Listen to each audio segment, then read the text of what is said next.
Really happy to have you all. A sec, I'm going to mute Discord. So welcome to the Hippy Dippy Super Sunday, every Sunday, 6 p.m. EST. This is a kind of like sideshow from the Hippy Dippy Roundtable every Friday, 8 p.m. One Friday every 2 weeks, 8 p.m. EST. So first of all, we're going to start by the introduction with Monty, Montreal player. How are you doing? How are you, geek? Yeah, Hungry. a little bit late, hungry, but yeah. How about you? We're still alive. That's what matters. Yeah. That's the key to life. So, you have to essentially you have to survive long enough to get lucky. All right, so yeah, present yourself. Where can people find you? What do you do on stream? My name's Montreal Player, twitch.tv/Montreal Player. You can call me Monty. Don't stream often, but when I do, I'm usually smoking a joint in my garage. That's it. Politics are, I'm a localist, which is essentially like a non-naive libertarian, I suppose. And that's it. Look for me to, I don't know, make fun of literally any situation. Nice. Marcy, how are you doing? I'm doing good. I spent my entire morning. I woke up at like 10 because I was drinking last night. But I spent my entire morning going grocery shopping for dinner tonight. B, showering and like dressing up and like getting all pretty, for the panel. And I forgot to eat. So over the course of this, I'm gonna be eating overnight oats that I made in a saucepan last night. Because I don't have a Tupperware because I haven't done dishes in a minute. All right, I am literally the like damn bitch you really live like this meme right now. All right, but we're vibing. Okay, we're girl bossing through it. I'm Girl Boss Marcy, twitch.tv/girlbossmarcy. Talk about politics, play video games, yell at my chat, argue with people. The usual stuff. And making Rob sing. And making Rob's, that's true. I made Rob Nor perform a beautiful concert for everyone, and his career's never been better. All right, I made that boy. All right, Bren Rodo, how are you doing? Hello, Mr. Geek. How are you? How are those noodles? How did those noodles for you? Listen, I'll tell you when we start like opening, and you guys can engage. I will be eating So yeah, how are you doing? I'm good. I'm Bren Rodo on twitch.tv/Bren Rodo. I am a SOCDEM. I am currently a grad school student studying technology policy. I've previous work with Congressman Adam Schiff and for ABC News, kind of trying to be like a data analyst, technology policist. So yeah, really excited for this conversation, and all the brilliant minds we have here will have a good discussion. Thank you for having me. Nice. Brilliant minds, huh? Setting your expectations high. All right, Kobe, how are you doing? I'm doing well. Hello. I was not expecting to talk about any of this kind of stuff, but I'm always ready to test my intellectual blades in the marketplace, the gladiatorial marketplace of ideas. So I'm excited. I don't stream or anything like that at all. So I work at a hotel. That's about as much as my credentials in that respect. So I'm happy to talk about stuff though. Thank you for joining us. Binks or Brink, how are you doing? What's up? I'm Binks. Wait, am I muted? I'm usually muted. For once, good. No. Okay, good. I'm working on it. I'm Binks. I've been featured in numerous periodicals about de-radicalizing the left. Don't look that up. I've been in numerous academic studies about owning the libs. Don't look that up. I am also co-host of the whatever, which I don't even know what that means, but here I am, whatever. All right. Fresh face, new ideas. How are you doing? I'm good. I'm hoping everyone's having a good night. I'm excited to be here.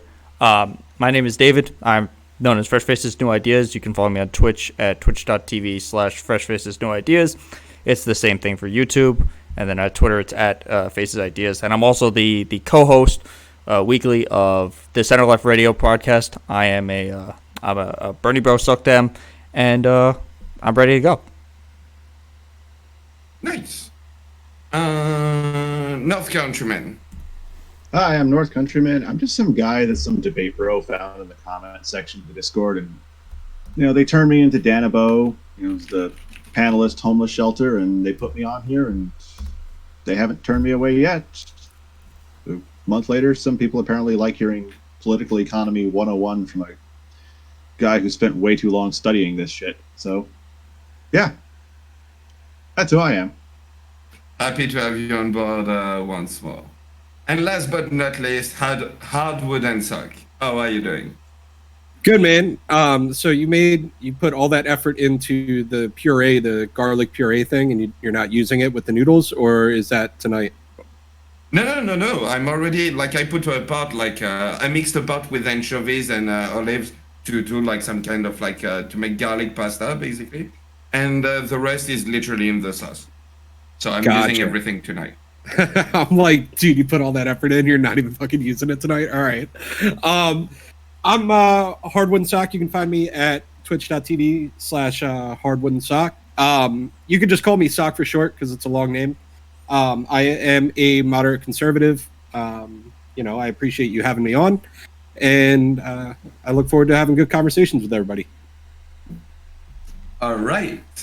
Let's go over the rules real quick. So first of all, this is going to be so we're gonna have give me a sec because the formula kind of changed. We're gonna have one opener, two topics, and basically one palate cleanser in the middle. During each segment, we're gonna have opening statement period where you can engage, and closing statement. The last time you can address a topic is during the opening statement of the next one. That's it. Do not interrupt during opening and closing. Try to interrupt as least as possible, really just to ask basically for more detail, for people to explain a little bit. But don't try to interrupt for no reason. Nothing to us. And yeah, if you see that there's a conversation going on and you want to jump in, raise your hand. I will mark your name. I will find my book and I will mark your name. And yeah, I will try to give you the mic as soon as possible. Besides Geek, that, I think... couple of quick clarifying questions. Yes, sure. I remember once Dylan had a banned word list that was also beyond TOS. Is that in effect as well? Or is that kind of gone by the wayside? I don't think I have any words. Oh yes, there's one word. You cannot use the word French. I will take great offense with that. Beside that, yeah, no. We'll use Quebecois instead of French. There we that go. Was North Countryman. He's going to leave us now. No. Anyway, let's start the show. But yeah, let's start the show with the secret opener. It's a really, really, really devising topic. I don't know. It's been a battle that has been going on for ages. And I hope that tonight we will find the solution. Cats versus dogs. What do you prefer most? All right. I know this is a rough topic. Try to not be TOS. I know you'll be tempted to, but yeah. Anyway, and we're going to start with that with Marcy. I love that you picked this question. All right. So as you can see, I'm a proud cat owner. I have been for many, many years. I've had I think over the course, but the deep dark secret of my heart is that I've also been a lifelong dog owner. Okay, not as frequently. Dogs are more of a commitment, admittedly. But I had a dog when I was a young child who I loved very dearly. I've had several dogs over the years, and I currently have a little dog. His name's Ozzy. He's gross looking. I don't know where he is, but he's super cute. So it's tough for me, right? Because it's like you're asking me to pick between my two children. But in terms of if we think about this from a sociological perspective, which is a better pet for the average person in America, I would probably say cats take the win on that. Because if you don't have a lot of time to dedicate to spending with your animal, but you still want like a little furry friend roaming around and keeping you company, cats are like perfect for that, right? They're great from an from an affection to effort ratio standpoint. I think cats are the money box. But dogs are great too, and I will not be leveling any anti-dog slander over the course of this panel. Thank you. All right, I'm going to throw it to Bren Rodo. Oh man, started off with a tough one. So I'm gonna have to go on the dog side on this one. I've had plenty of dogs in my life. I currently have a German Shepherd puppy. I don't know where she is right now, but she just turned a year old. Best friend in the world. Before this, I had another German Shepherd, and she lived till like 14. My other best friend. So I'm convinced and sold that dogs are humans' greatest companions. And I have met some good cats, I have to say. There have been some cute cats that like to cuddle and stuff like that, but at the end of the day, I've met a lot more mean cats than nice cats. I'm sorry for all of the cat lovers out there, but yeah, I'm gonna have to go with dogs on this one. Wow, some fighting words right here. Fresh faces, new ideas. It's dogs. There's a reason they're called man's best friend. And why would you want an animal that could just on a whim attempt to try to murder you but fail because it is like 8 pounds, versus an animal that just gives you unconditional love at all points? It's dogs.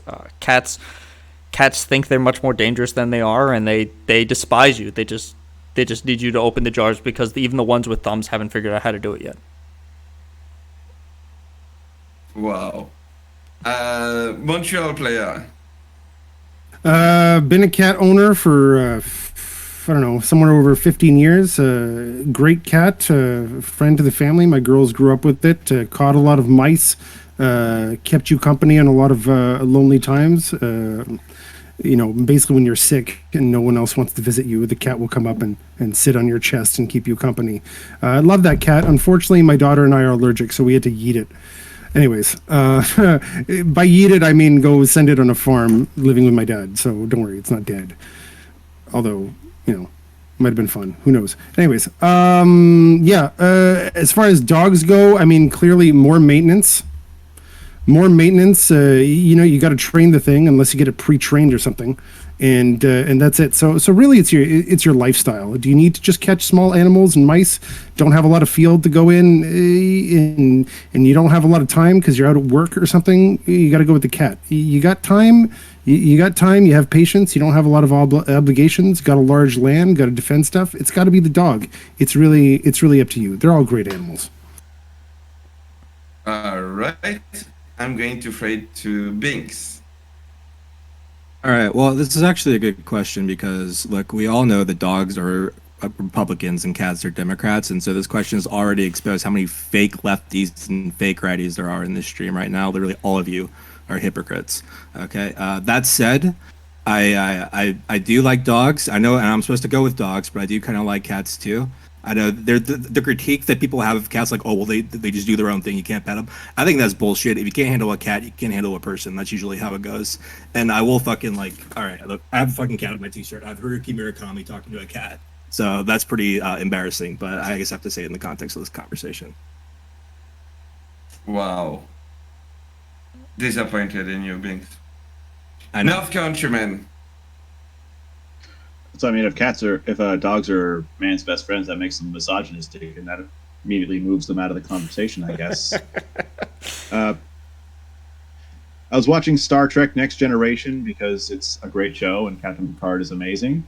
The greatest Frenchman who ever lived. Also the greatest guy with a British accent. And he said in that episode that animals fill a void that we didn't know existed. And on a personal note, after I get done on Sundays yelling at people and just rolling my eyes at, oh my God, what the hell kind of takes are coming out of this, my cat's there to either curl up next to me on the couch and give me comfort, or puke on the floor and remind me what my actual purpose is. So for that role, cats on a personal level greater than dogs, even though I grew up with dogs and lost a family dog in 2020 last year, and we almost lost our other one, but he's still going. even though he has bone cancer. So he's a pretty strong pup. Hope it's going to be okay. Hardwood and Sock. All right, so I guess I'm not a real righty because I have a cat. She's a crazy bitch. I love her, but she only loves me when I come home from work, and then as soon as I get out of the shower, she hates me. So I'm gonna go with cats just because they are fairly easy to take care of, and the convenience of it. With here in America where everyone has crazy busy work schedules, it's cats are more okay by themselves for longer periods of time versus a dog where you need to, treat it more like a human. So I'm gonna have to go with cats, but I do love dogs, and one day I will be a proud dog owner as well. And my cat's gonna be pre-shower. What? Why does it only like you pre-shower? Do you work at a tuna factory or something? No. Like no, I don't know what the fuck her problem is. Like she just You're wet. only gives me attention. No, All right. I don't know. Maybe she loves the dirt, but she's just It's a crazy the- bitch. Yeah, you Real gotta quick, I want remember, to Montreal finish, has a strong closing. French. Sorry. We're No still in opening. interrupting. Very important. Sorry, caught me All right. off guard there, guy. That's what I got. I'm going cats. Okay. Kobe, did you go? No, I have not. You know what? At the end of the day, I think Montreal players' take is probably the most logical on this. I think they're both wonderful animals. We domesticated them for a reason, right? They serve purposes, both emotional, not. But I'm gonna take my aim at a different demographic. Okay, dog owners are some of the worst people on earth, and I'm a dog owner, and I'm in the category of worst people on earth. Okay, I have never met people that have less understanding of how animals work than dog owners. They will have a 100-pound Rottweiler coming at you. He's like, he loves people. He's so friendly. Oh, and he's only done that a couple times. I don't know. I think that a lot of the people that don't like dogs, it's not that they don't like dogs. They don't like dog owners. Cats are very, very independent. It's very hard. I mean, you have to mess with a cat to get a cat to become mean. You have to poke it and throw stuff at it. Sometimes dogs are just mean, and then it's on the onus of the owner to train it to be good. And then they never do that, and then it just never happens. And you have a dog. I don't know. I like dogs, but I find myself annoyed. I've come to the conclusion. I find myself annoyed by dog owners many times. Many people just. I think about half of dog owners probably should maybe not have a dog. They maybe need to learn to maybe have a goldfish first, and then we'll grow up from there. That's my take. Okay, I love pups. I love cats. But many times it's the owners that are the problem. All right. And with that being said, I'm going to open it, and please be nice for 2 minutes. I'm going to get my play. So yeah, go ahead. The floor is yours. All right, so right off the bat, I'm gonna go ahead and call out the rampant misogyny on this panel. Okay, the Chad centrist position that you, Kobe, claimed came from Montreal Player was actually the second iteration of the theory which I devised. Okay, so just gonna call that out right off the. I have to be the SJW. Misogynist. What the fuck? I have to be the SJW here. No, but really, I mean, does anybody just straight up not like cats on this panel? Were you saying that, Brink? You just oh wait, no, it wasn't Binks. It was who was it?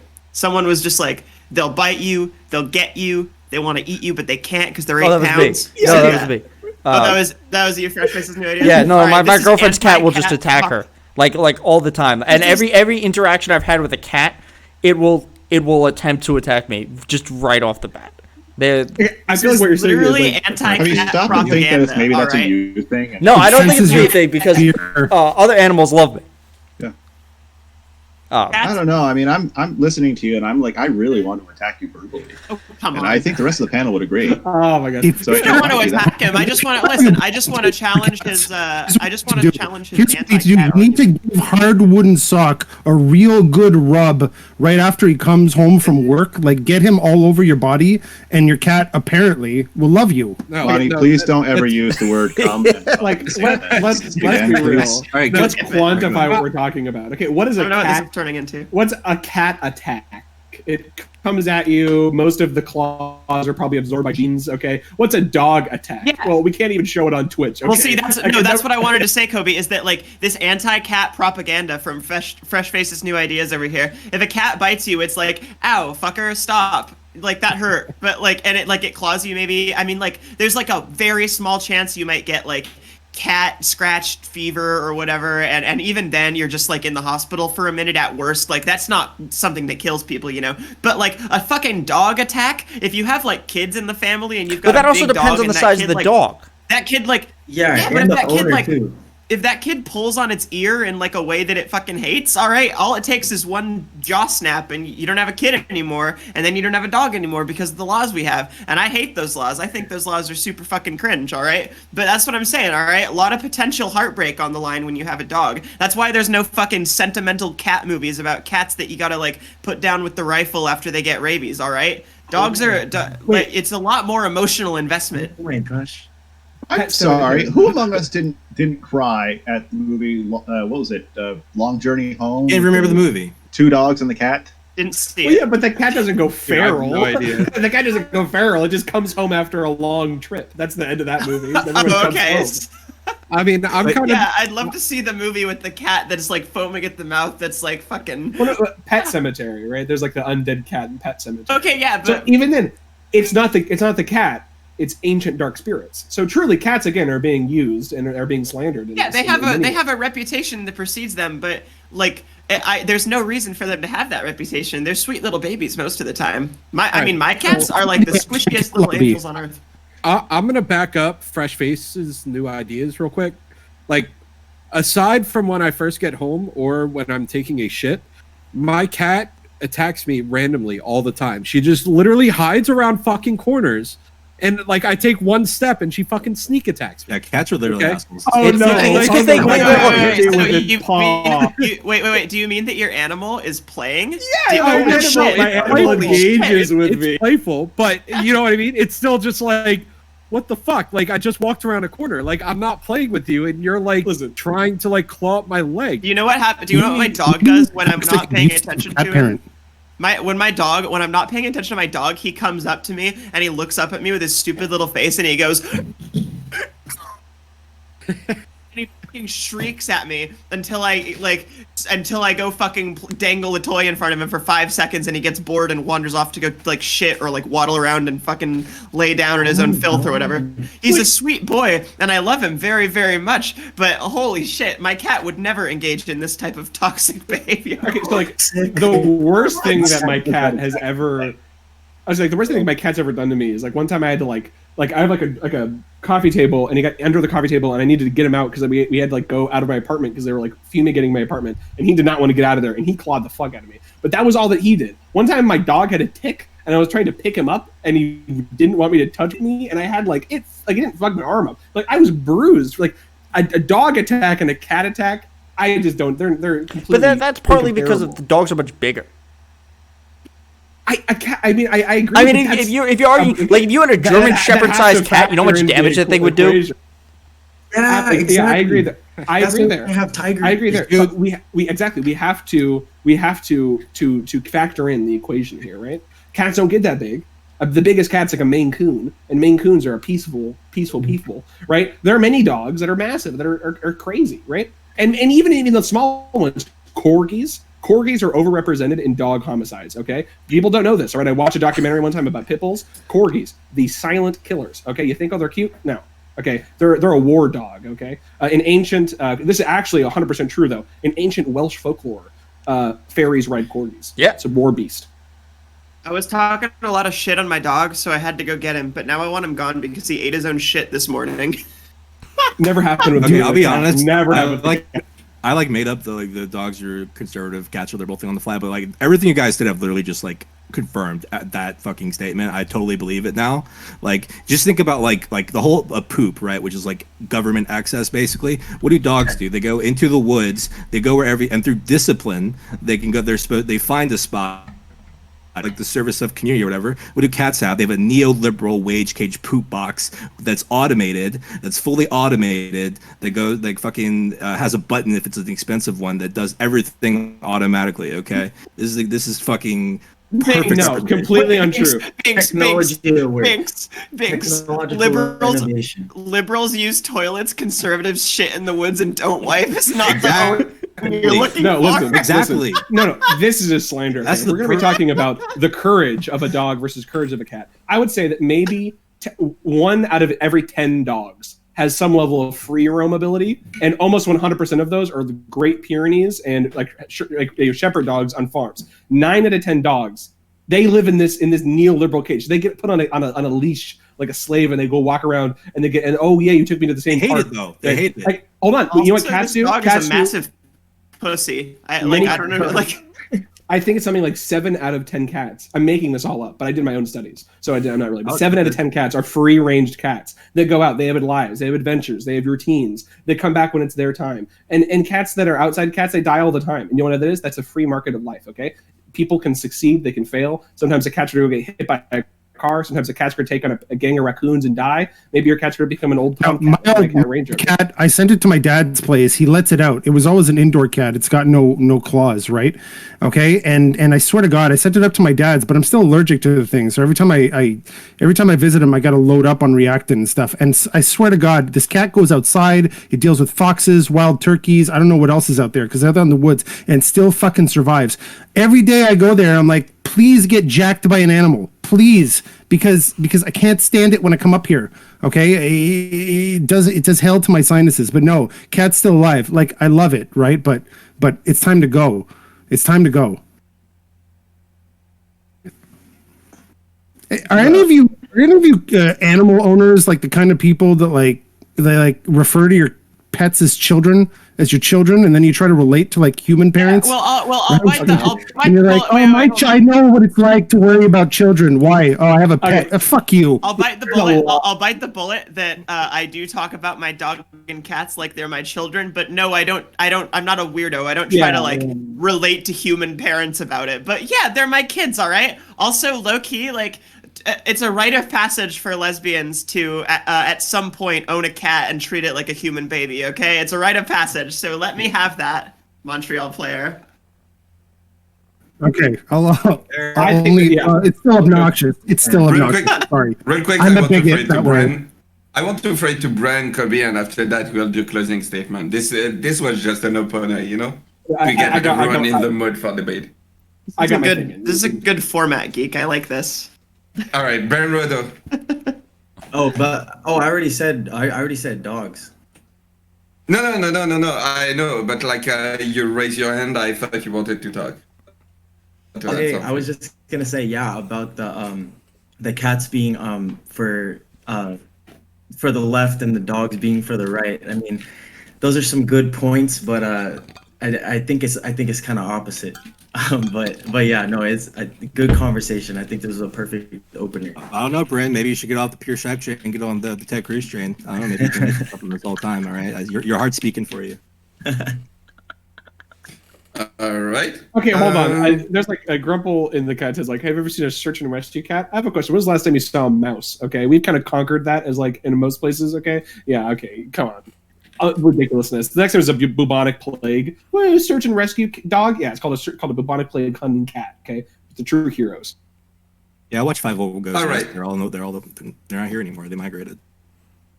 All right, and with that being said, we're going to do like super short outro statements. So let's start with fresh face, new ideas. Look, if you want a cat, get a cat. If you want a dog, get a dog. It's an animal as long as you treat it fine. Treat it well. That's all that matters. Just like what you like, but think about what you're getting into either way. True and pet peeled. Bran Rodo. Yeah, kind of basing off of that, I think that they're great cats. I think that they're great dogs, and I think there's problematic cats and problematic dogs, and I think a lot of it has to do with the type of owner that you are, kind of like Kobe said. And so if you're a good owner and you feel like you're someone that would benefit from having a cat, then I'm sure your cat will be an amazing cat. And if you're an owner that would benefit from having a dog, I'm sure your dog would be amazing too. But if you're a bad owner, and you have a tiger acting cat, then I blame the owner. If you have a dog that goes and bites people, I blame the owner on that as well. So I think it's whatever shoe fits, you know. All right. I'm going to throw it to North Countryman. I'm kind of sad we didn't acknowledge the presence of the coolest, hippest cat on the in existence. We have the one and only cool cat Binks with us here, and I think just by bias we have to go with cats based on that. True. Marcy? Yeah, so like I said, cats and dogs are both great. I personally prefer small dogs, but big dogs are cool too. I am a little bit biased in favor of cats though, and this is kind of my like villainous origin story. Okay, when I was like in high school, I was gonna go get bass guitar lessons from a friend, and I went to his house, and he had a giant dog that actually had the same name as me, and that dog jumped up and bit my earlobe and fucking ripped my earlobe off, and it was dangling by a tiny thread, and I had to go to the hospital. They were like, "Do you want to get like press charges and have this dog put down?" And I was like, "Fucking no! It's a dog. It was trying to play." But yeah, my hands, like when I touched my earlobe and brought them down, it looked like that scene in fucking Macbeth where they kill the king and they're covered in his blood, and they're like, "Oh God, I'm so guilty! I have the blood on my hands." And so yeah, I'm a little. It was a little traumatic for me. I'm a little bit prejudiced against bigger dogs. All right, but overall, dogs and cats are both great. Cats are probably better for like urban life though. All right, Kobe. Yeah, I mean, overall, I'm an animal libertarian. I think that we should have like domestic elephants. I want people having like a weird capybara farms and stuff. And really, the more animals, the better. I just think that we should break out of the the duopoly, the cat dog duopoly, right? I mean, maybe we have the third parties. We have the lizard. We have the turtle, which is really turtles are basically lizards. Mice, maybe some birds. But really, we have again. I wanted to see some weird stuff. Tiger King. Oh my God, having a tiger is like the most lame thing. I want ostriches. I want more like alpacas. These are all easy things. We need to get some actual like pet innovation in this country. That's what I advocate for. All right. How would I suck? I'd go with cats, and that's about it. Keep it short and sweet. All right. Binks? You know what? This conversation radicalized me. I'm tired of these fence sitters. Tired of these people sitting on that fence. Dogs all the way. Marcy, if you've never pooped in the woods, I don't have to tell you. It's fucking great. I'd recommend it. All right. Montreal player. Yeah, cats and dogs and cats, a tale as old as time. You're right, great animals in all respects. However, I'm gonna have to get off the fence as well, and I'm gonna have to say that the clear winner is dogs for being superior in texture and flavor. What the fuck? Good take. All right. I want to say, yeah, that's the end of this topic. Real quick, of the topic tonight, Yes. I wrote by Danabo for the best or the worst. I think this was a great topic, so I want to give him a shout out. But if the topic after that are bad, like, you know who to blame. Anyway, and with that being said, let's jump into the next topic. Was Trump the worst president ever? And we're going to start with North Countryman. No, the worst you could say is that he was incompetent, and that label also applies to Jimmy Carter, and I can give reasons for that. Pretty much every bad thing that every president who's been called the worst president, you can attribute their behavior to Richard Nixon. What a dick. I got that. All right. Get it? Because Richard Nixon's nickname is Dick. Yeah, I get it. Bren Rodo, I don't. I'm going to mute.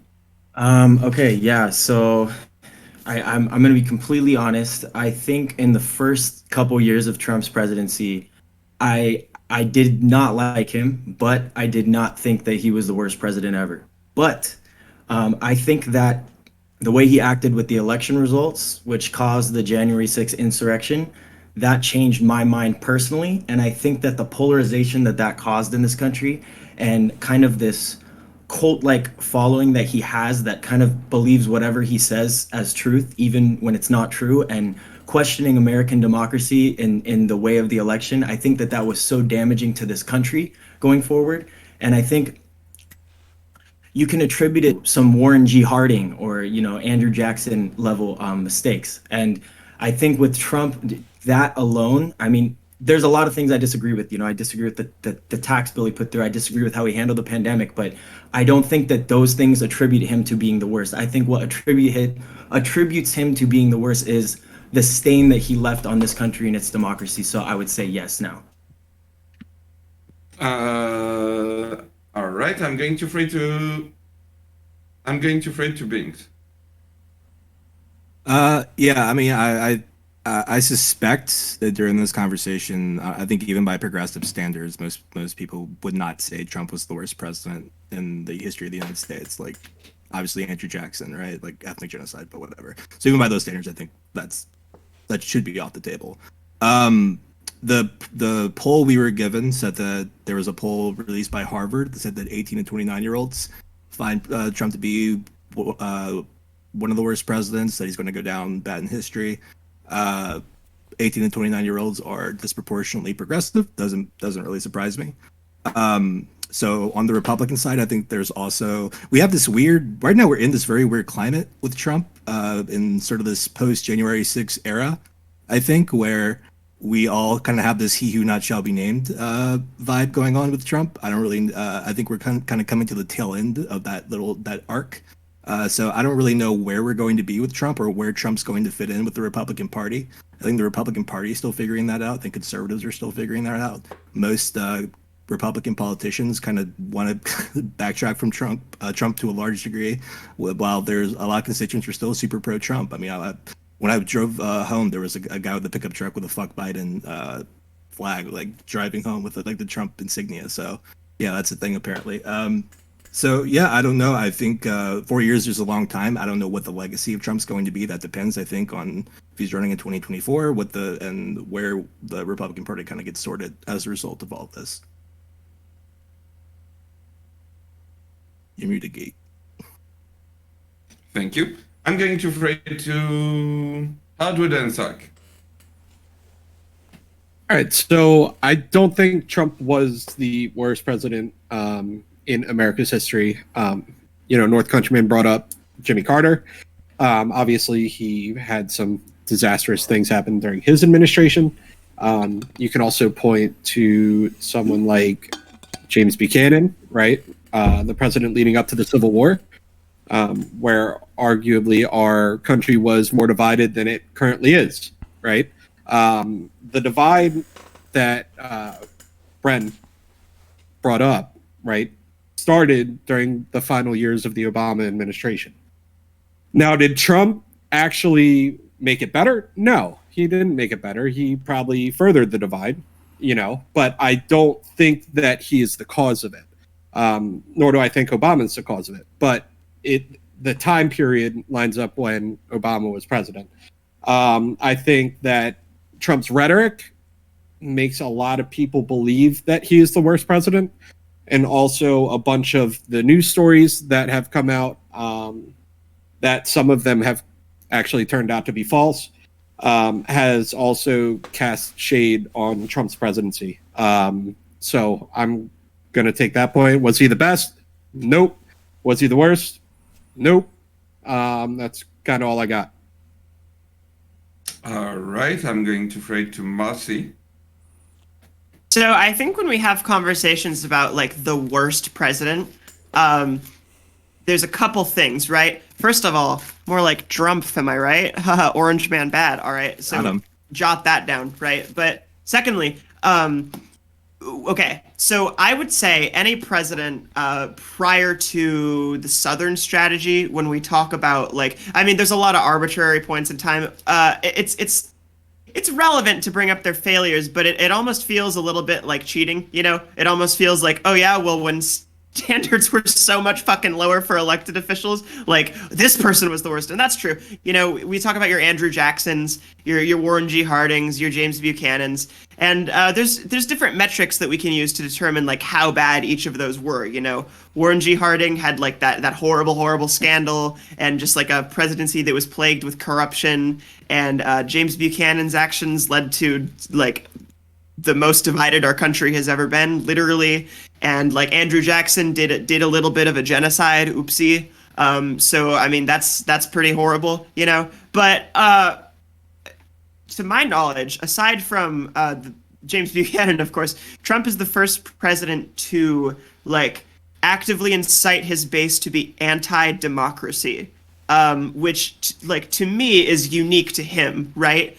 I don't know if that makes him the worst president ever, because there's a lot of presidents that are really bad. I would say most presidents are pretty fucking bad, but like it's hard because he did do like the most concerted push in the direction of fascism I think we've ever seen as a country. And I value democracy very, very much, all right? As a liberal progressive, democracy is super, super fucking important to me. So by my metric, that puts him in the running, all right? But I don't think it's necessarily productive to parse out which president was like singularly the worst when this is the most recent one, and a lot of the problems we're dealing with right now, from like COVID to fucking distrust in elections to people fucking conspiracy nuts, all this stuff is very like tied into Trump, you know? So that's just some thoughts on it.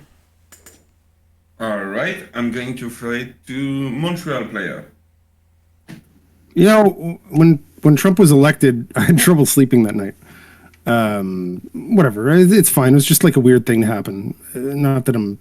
Anyways, that's it. I was promised an authoritarian fascist leader, and here we are, still enjoying freedom. What the fuck? Okay, like why didn't we go through that arc? What happened? What happened to all the promises of literally Hitler? What happened? So that's it. It didn't seem to play out the way 2016 promised. So I'm just kind of wondering how much sunk cost makes us like want to like believe this guy's like the worst ever. And then the other thing is like I don't know. I was thinking about it. It's like, is this the first shitty president? I don't like him, right? But I don't think he's a great president, right? Is this the first shitty president we've had in the age of like hyper culture, social media, and stuff? Like that's different. I think that's a different one. Maybe Obama before, but I think this is the first one we really tested out like the full deployment of how social media makes us love to hate things. That's it. Anyways, I think in hindsight is the only way we'll know. It's so complex. We'll see what the full range of effects are after the fact. I think one of the worst things that he did as president is the massive anxiety he filled people up with, to the point where they're not focusing on their lives, they're not focusing on problems, they're focusing on this fucking guy and what he said, right? Which is like the worst. It's the worst for any large population. Think of all that energy that could have been sunk into like, you know, your actual problems. No, you just wanted to distract yourself with this dude, and I think that's probably the worst effect. That's probably the worst effect for me. All right, I'm going to throw it to Fresh Face New Ideas. Obviously, a lot of this has to do with recency bias. Is he the worst? Probably not. Did he lay the groundwork for a potentially worse president to absolutely break democracy? Yes. Was he utterly incompetent? Yes. Were there massive historic things that have arguably never happened under his watch? Yes. Was he the worst? No. But he's certainly among the names that, at least for this generation, the 18 to 29-year-olds will remember, because of just all of that went in, and probably part of it has to do with him being the first, you know, president in a, like Montreal player said, like a hyper localized ability where we had all this social media and we could track everything, and he was so involved in each part of that. So I don't think he's ultimately the worst, but I think the true cracks that he left in the democracy will allow a person who is actually able and smart enough to do the things that people feared would to come about. All right, I'm going to throw it to Kobe. For sure. Yeah, so I think basically everything that's kind of been said about the whole worst president thing has been said. I'm not super interested in it for a variety of reasons. I think the number one would be a temporal aspect. I think it's a lot easier to look at like an Andrew Jackson or something like this and have a much more holistic understanding of their impact on this country than it is even just like a Clinton or Obama or Clinton or Bush rather. And so I guess it's so I feel like Jimmy Carter gets so much shit. I feel like he's so much not as bad of a president as people make him out to be, especially if we want to do foreign policy stuff. It's very famous. Okay, it's very famous. Jimmy Carter, as technically, it was his State Department that negotiated for those Iranian hostages to come home. It was Reagan that he was able to get. As a goodwill, it was kind of a goodwill kind of thing that he allowed Reagan to get the clout for that. But that's somewhere else. I don't like the idea that like just because there were Twitter people saying that he's literally Hitler, that like we are not having a rise of, I won't use the F word, I will say far right ultranationalism. I think that is like a little bit of a silly way of looking at this. Yes, obviously we didn't like. People weren't goose stepping down the streets. We weren't arresting Democratic Party leaders, but I would say that there was definitely a marketed rise in a being called the America First movement. We'll put it there, and I think that's pretty notable. The actual problems thing, again, I would say it again, like Trump had a massive effect on a lot of people's lives, right? Like the Muslim ban was incredibly disruptive for many people in this country's lives. His assaults on LGBT, or his supporters' assaults on LGBTQ legislation. I mean, we can go on for a very long time. So I definitely think that he's a very impactful president, and a very negatively impactful president. But I do think that we do need to look and not memory hole as much as we like to. There was this whole thing called the war in Iraq, right, where we invaded Iraq and destroyed it and fucked up like monumentally in every single possible way. And that was done by George W. Bush. George W. Bush also destroyed our education system. George W. Bush also walked up to the already crippled welfare state and like shot it in the back of the head with a shotgun. George W. Bush did a lot of bad shit. And again, we kind of forget that because he's like seen as like the counterweight to the Trump Republicans. And that's a really big mistake because we shouldn't forget his failures. So yeah, I mean, worst president, probably not. So incredibly bad that we're going to be talking about him for the rest of my life? Absolutely. Yes, I'll say that. All right, and with that being said, you can engage. The floor is yours. Okay, there's two main points that I actually wanted to address. One in particular is the title of this: 30% of 18 to 20-year-olds say history will judge Trump. Well, 30% of 18 to 20-year-olds, for them, history is things that happened when they were alive. Things that happened prior to that don't exist. Soviet Union, basically the moon landing, they invented that for that one episode of Even Stevens about landing on the moon in 1969. And of course, the worst one is thinking that the Karate Kid movie was the one with Jaden Smith, which we really shouldn't even be factoring in what 18 to 29-year-olds who think that believe. Also, in terms of presidents that moved us closest to fascism, FDR broke with the two-term tradition established by our founding father, George Washington, and ended up serving as a president for life. So that's a pretty strong take from him. He died in office, dog, and there wasn't a statute. Okay, let's not. No, but and also, so he served as president for life. I stand by my argument. But then, by the same president, so did Lincoln. Yeah, that's an incredibly like. Okay, when people are going to say President Xi is going to sit for life, they don't mean that like, well, maybe he's going to die, like maybe he'll get like a cancer. No, they mean that President Xi is going to have control of the party until he's no longer, no matter what happens, right? There was not a rule that you couldn't do this. It was a thing, but he won the democratic election. Term limits are not getting rid of term limits. Not fascism. He won democratic elections. That's ridiculous. It's authoritarian de facto, though. Right. What's authoritarian about adding more, creating a longer term limit than has been? He didn't do that. No, FDR did not do it. He didn't create one. There was no term limit. It was a tradition, and he broke from the tradition because Americans wanted him to be the president. That's called democracy. Yeah, let me add on to that. Like as Kobe's saying, like FDR, sure that there wasn't term limits at that time, but he was elected 4 times. And then you compare that to this recent election.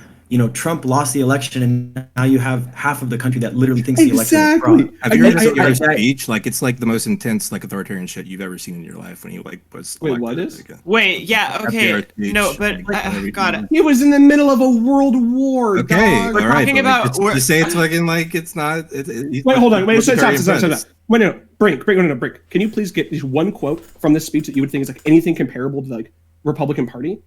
I'd be so curious if you could, or if you just kind of like. You're saying that this speech is similar to the authoritarian rhetoric of the Republicans, no? I'm saying it's authoritarian, not in comparison to the Republican Party. Okay, dude. Okay. That's what I said. Okay, so fascism is not when leaders sit for longer. So, like, authoritarianism is also not when leaders sit for longer, right? So I don't really know why we're having this conversation about fucking FDR of all people when we're supposed to be talking about, like, why you're supposed to be defending Trump, and you'd misdirect the conversation to a man who has been dead for fucking almost a fucking century. All right, Well, so you started it, Marcy. Oh wait, no, you didn't. Never mind. I'm sorry. No, I didn't. I just started talking. I want you to and know. then I did a meme.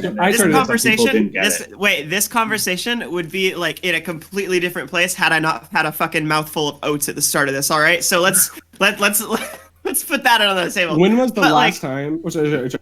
Oh no, I just don't. So yeah, when we're talking about a president who literally like threatened to have his legal team overturn the fucking democratic results of an election and fucking seize power and seized control, I would say, like, of the majority. I think 70% of Republicans currently believe that Donald Trump had the election stolen from him. So like a man like brainwashing an entire party to fucking back him in this like coup attempt. And only being stopped, Montreal player, thank you, because of the fucking strength of our standing institutions, right?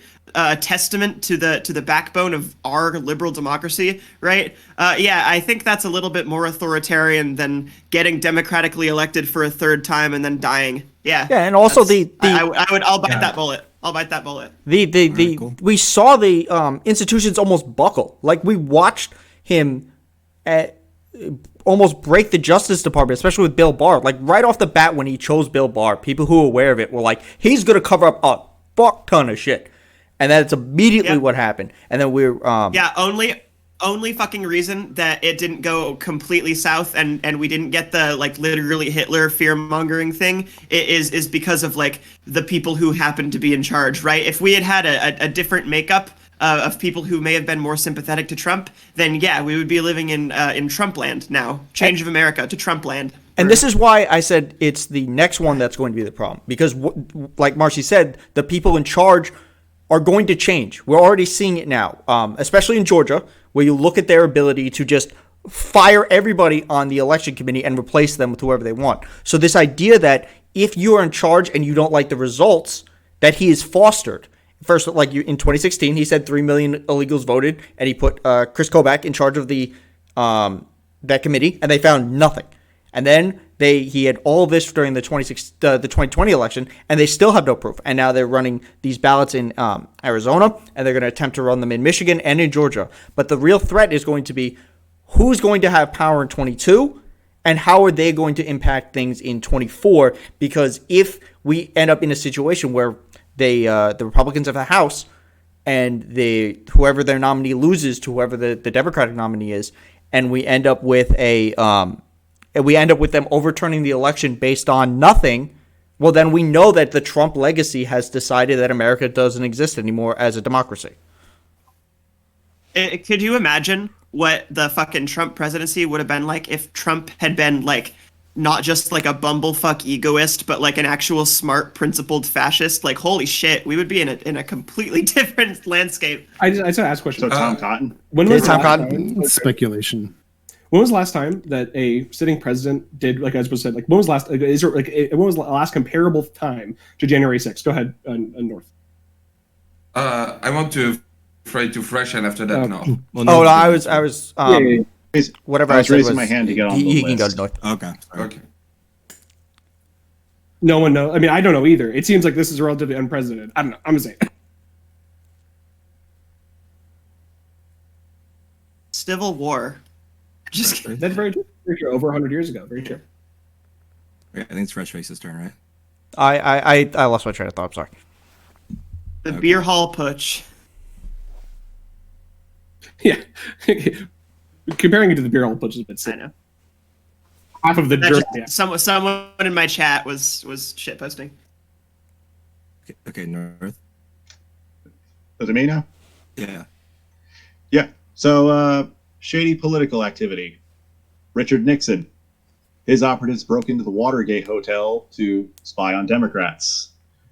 The rhetoric of welfare queens, things like the crime bill, all that begins with silent majority. That began with Richard Nixon.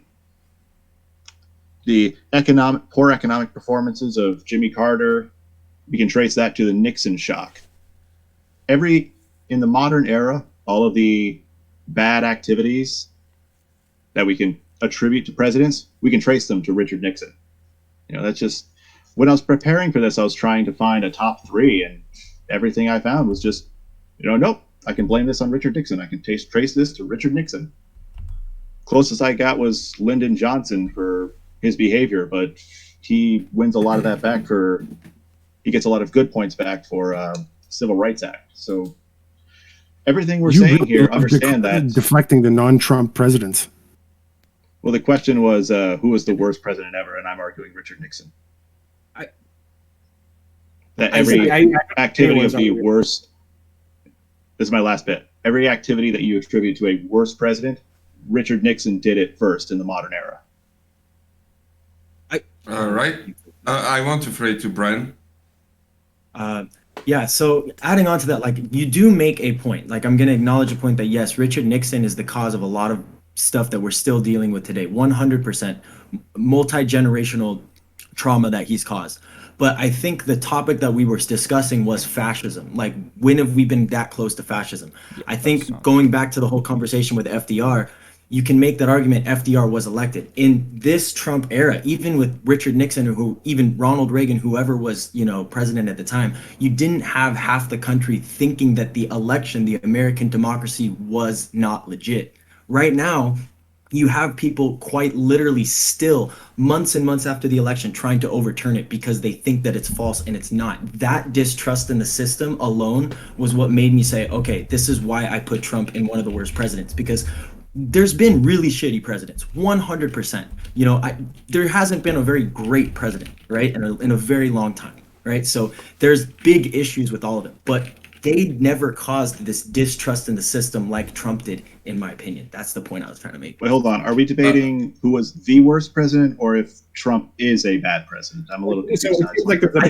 Real quick, sorry. The topic is, was Trump the worst president ever? It seems like we all agree. All right, you know what? Trump was literally the best president we've ever had in the history of the United States. The American workers have been failed by neoliberal policies like Clinton, Bush, Obama, and all. Now with Joseph Biden, and Trump was the only one willing to speak for the American workers, speak for people in rural areas, in coal mines, in all these fucking industries that have been outsourced. White people. They're Americans too. Are they not Americans too? Are they not Americans too, Marcy? Wait. I'm just saying. Why do you love when you have a political caucus? Wait. Listen. Wait. Holy shit. Can you go?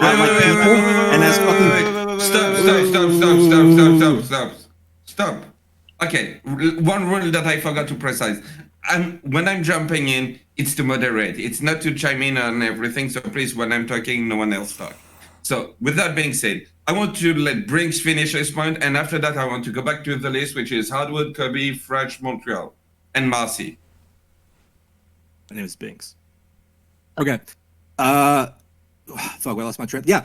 The fact of the matter is there's a large constituency in America, poor and working class. Yeah, a lot of them white. I'll agree, Marcy. A lot of them white, but they're still fucking American. They're people too, and they deserve to have their problems met. Like I know a town near me that had like a fucking Fruit of the Loom plant like in the 90s. That was the only industry in their town, and when NAFTA was signed in the 90s, it went away. That town never fucking recovered. Right? These are groups, pockets of people all throughout the country who've never had their problems talked to them from the people in the federal government who feel like the country's left them behind. And when a politician like Trump goes up and starts speaking to them like they actually matter, it doesn't fucking surprise me that they would vote for him.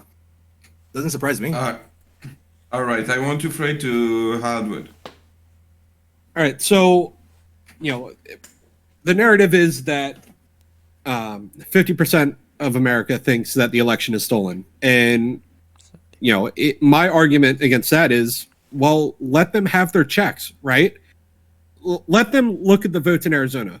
Fuck it. If they find nothing, well, guess what? Then there we go. The argument's over, right? let them look at the votes in Georgia, which they've already counted, you know, like, so I don't subscribe to this, right? But just let them prove that they're fucking retards, right? Like, just let them. Hey, Sorry for the R word. I'm sorry. Let them prove that they are not the smartest individuals in America, right? Like, let them show their true colors, right? Just let them. And then they're showing that they are not trusting the system. And if the facts come out that nothing went wrong, then all right, they have no argument. All right. And I want to apologize again for the R slur. Well, That's okay. Kobe, go ahead. So I mean, like, I find this like 2016 rhetoric about Trump's going to be good for workers to be like amazing. It's so amazing. Like, okay, so like the idea, like, oh yeah, the poor coal workers. So 50,000 people are employed by the coal industry. 80,000 people are employed by the very vital industry of Arby's restaurants. Okay, coal. The idea that coal is like this massive group of people that is just being overlooked is not true. It is true that it's an industry that these people need to be helped because coal is being factored out more and more as an energy source, right? Blah. But under Biden, there are coal unions that are now going to be working with the Biden administration to do job transfer programs where these people that are in the coal industry are going to be able to transfer into a renewable renewable industry. So they're not going to see this reduction in wages that you brought up that happened with NAFTA. It seems pretty freaking based. I would also be wondering, like, if anybody going forward, what did Trump do for the American workers exactly? I mean, it doesn't seem like he did anything at all for the American workers. And it seems like, I mean, at least Biden, I mean, that family tax credit is going to be disproportionately helping working families in this country, disproportionately cutting child poverty. And I think that we're making a lot of headway on a lot of issues. Like, for example, there was zero headway on a minimum wage for 4 years. While we didn't get the minimum wage to vote, there's already a constituency in the party, the ruling party, that wants this. It seems like the idea that Trump was good for workers, it just seems to be completely wrong. I don't know. That's my take. All right, I'm going to Fred to Fresh. Well, just to Kobe's point, the reason that is because he ran on a populist agenda, so he lied to them. Like, one of the things he pushed, and everyone says is, and look, I know you're obvious, like, people, we know that he pushed for Medicare for all in his speeches. He didn't call it that, but that's what he pushed for. In response to SOC, let them have their fun. We've proven it. They've over and over again, ballot after ballot has been checked, and court case after court case has been lost.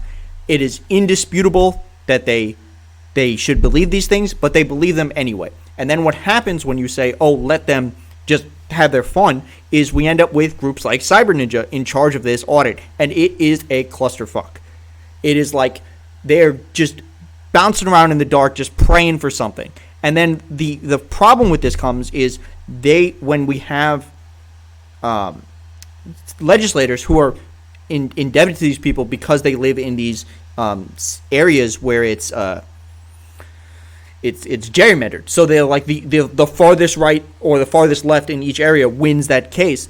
We end up with what happens in Arizona, where the people who were elected there were elected by a group of people who wanted them to look into these specific claims. And when you say, just let them do it, we've proven hoax after hoax after hoax, and crazy conspiracy after conspiracy, and data point after data point proving that Donald Trump lost his election have been shown over and over again. And when a large majority won't believe that, you have a larger problem, and it stems from the rhetoric that he presented and that was filtered down through the Republican Party. All right, I'm going to Fred to Montreal player. Look, I'll get my point out, but the only thing that bugs me is referring to people who voted as Trump as like not the smartest and stuff. Just because you don't know what their motivations are, you don't know why they voted it. Maybe they just wanted to say "fuck you" to the system. There are a ton of reasons, right? No, but I mean, it's just like maybe they know something about their lives that you're a complete idiot at, right? And that's it. Let people manage their own lives. Don't call them not smart, especially if you don't know them. Anyways, that's not it. Maybe having this guy, I think his lack of decorum, among other things, and honestly, the biggest problem is how how anxious he made people in his own country, and all that energy not being sent to other things, right? But maybe it was a blessing in disguise, right? I mean, hopefully, if we do something with it, right? If having someone like Trump, okay, in that position makes you fucking nervous, then maybe you should change the system so that so the system can handle someone like that, right? And I kind of did, but I mean, still, people were nervous, right? That's it. I mean, imagine whatever, maybe you think he was like, just incompetent and that's why he didn't do it, but imagine intelligent actual antichrist or something, found its way into power, okay, and had the reins in there. Maybe that's not a system you'd be comfortable with, and maybe this was like a nice little canary in the coal mine moment that we should hold into account. That's it. I mean, other than that, that's it. Without getting into, I guess, specific things, it really depends who you are and if you benefited from things and what the long-term effects of that are going to be ultimately. But that's it. I've lost my train of thought. That's all I have to say. I'll respond to something else. All right. North, are you still with us? He said he'll be right back. Okay, apparently no. So we're going to fade to Marcy. All right, perfect. Okay, so first of all, I just want to say, Kobe, I fucking love you. You're based as fuck. You're Love you too much. among my favorites. All right, among the girl boss legion. All right, you are high ranking. Am I among us? Oh yeah, you're Amogus, very not sus, very crewmate, very not imposter. All right, Binks, Jesus fucking Christ, dude. I did not realize we were living in the fucking 1930s in the fucking Dust Bowl, and like most of the poor working class in America were fucking rural coal miners that are like big and muscular, and the John Henry days, all right. And they're big, they're sweaty, they're wearing the big fucking tank tops, and they're all like that's the fucking myth of the white working class, right? The silent majority. The fact is, this is the most pandered to fucking demographic in America, and also one of the least representative of actual poverty in the country. If you want to see poverty, if you want to see the dredges of fucking society, look to the problems that fucking Reagan created. A lot of people like to compare Trump to Reagan, and I agree with that. Look at the fucking mentally ill homeless people out on the street. Look at the fucking just slightly above them people working in cities and fucking McDonald's and, like Kobe said, Arby's, slaving away for fucking hours at a time for minimum wage. All right. And look what Trump did for them. Bumfuck, he did nothing, all right? Look what he did for the fucking coal miners and shit. He did nothing, all right? Yeah, sure, he let the fucking oil industry keep doing its thing. Oh, great, a president allowing the fucking oil industry to continue operating as normal. We haven't seen that since, I don't know, the last fucking president before Trump, President Obama. So I you can sit here and bluster about how great Trump was for the workers and how he was so anti-establishment and all this, but this fucking New York billionaire who did nothing but help out his fucking white-collar friends the entire time he was in office and pay lip service to white people, I'm sorry, pay lip service based on fucking immigrants are coming to take your jobs because he's a fucking egoist who does everything for his own I mean, it makes sense that she's going after this because there's like not a lot of other stuff going on. Very but, fucking anti-establishment. I thought he was maybe I don't know him well enough, but that seemed like a meme to me.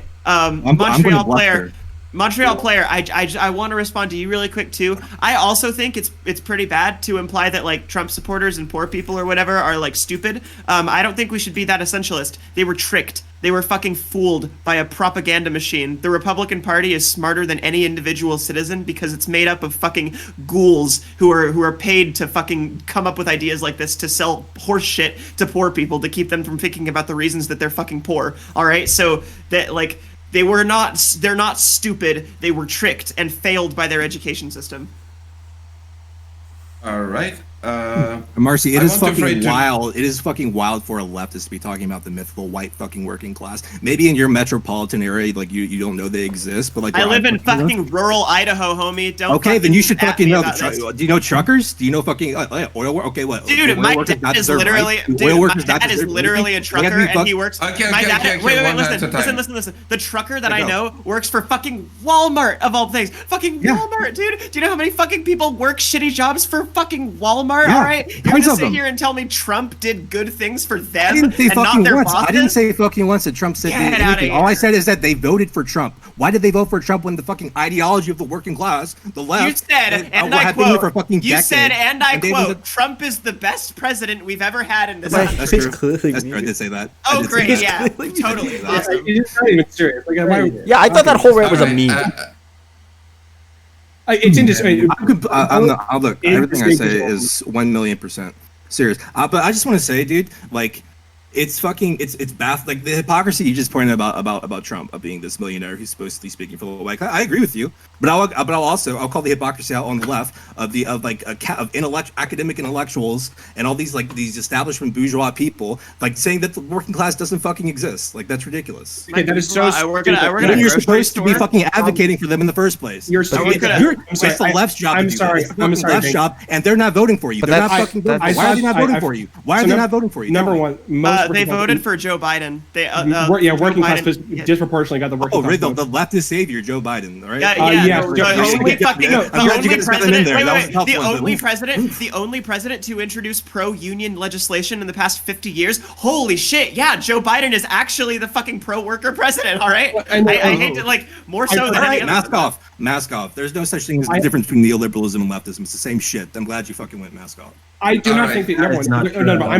I'm positive that you could not describe either of what those ideologies are. Right. Number two. I know. I'm sorry that I guess I have to explain this because I'm talking to somebody who doesn't know anything about politics. When people say the myth of the white working class, I'm a white working class person.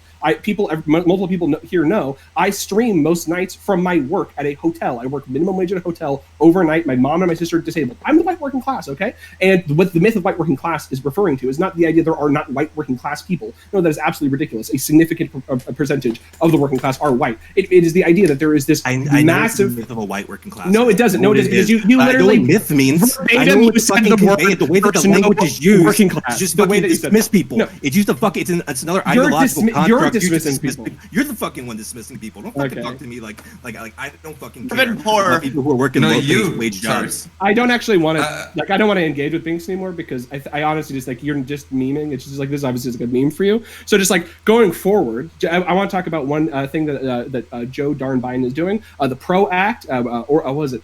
Is it the PRO Act?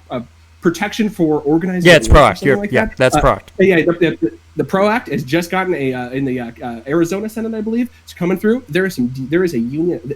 Biden is a goddamn union man. Okay, people forget this. Okay, and one of the things was also another article that I think I'll try to find. I was talking about like a behind the scenes of Biden. A lot of what Biden does behind the scenes, he's a negotiator. Okay, he's not going to come out here and do the Trump thing where he goes, "We're talking and we're going to have wonderful. We're going to have everyone have a union," and then no one gets a union. No, he figures it out and then it comes out. Okay. I my critiques with Biden, but I think that I think I'd much rather deal with a man that I think could probably like count by twos than with Donald dumbfuck Trump. Yes. And All right, real quick, I want to throw it back into like the people who asked to talk. So I'm going to start with fresh new ideas. Wait, what? I'm sorry, I didn't understand what you just said. We're just continuing the conversation. Your turn to talk. Oh, okay. Yeah. Look, I agree with Kobe on some of this. He talking about Biden's the things he's put forward versus what will happen is a different story. But ultimately, with Trump, it comes down to right now it's recency bias, and I think like when we were talking right when North Countryman was bringing up Nixon, he was talking about how a lot of this stuff stems downwards. So I think with Trump, a lot of it, how we're going to judge him is going to stem over the next 3 or 4 years. 2022 and 2024 are going to be big. If we do see this push from the Republican Party to decertify clearly won elections by the left, which we saw in Pennsylvania, they refused to sit Congresspeople who won the elections. If we see this on a much grander scale, we're going to know that Donald Trump had a much more negative legacy, and the further our democracy degrades, the more that can be tied directly to his rhetoric and the things that he pushed, because right now he still is kingmaker in the Republican Party as it stands. So him still pushing from Mar-a-Lago, he still controls them. You see them terrified and then go down to there. So he still is controlling them, and as they push to break democracy, or if they attempt to, we will know it's from him, and that's how he will be judged. We don't need a huge 50-year scope if we see a screeching halt to how democracy works in just a half a decade. You're muted. Thank you. I want to fade to hardwood and suck, and after that, no. All right, so, like, I guess Trump still does have a lot of play in the Republican Party as it stands currently.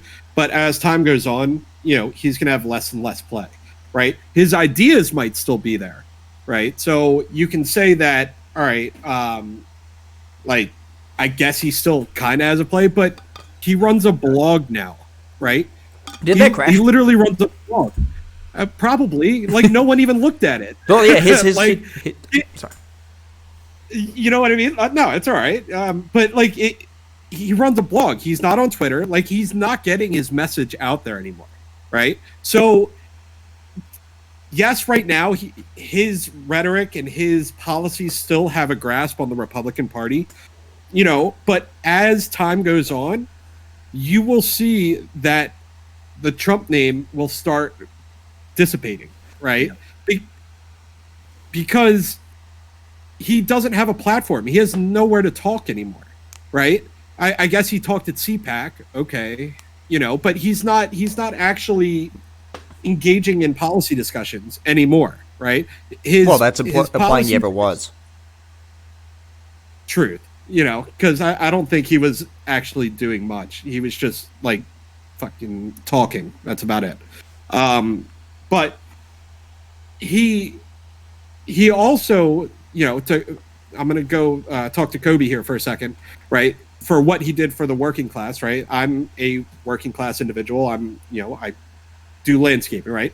And like his tax cuts, I did notice a jump in my paycheck, right? And it might have only been $100 a week, but that $100 a week to, lower income people makes a big difference, and like, so I know his tax policy is very complicated and the taxes will actually end up rising at some point, but at the immediate time, you can say that helped working class people, right? So again, I agree with you. That exact same thing happened to me. Well, okay. Sorry, I want to respect the order. Yes, sir. Trust me.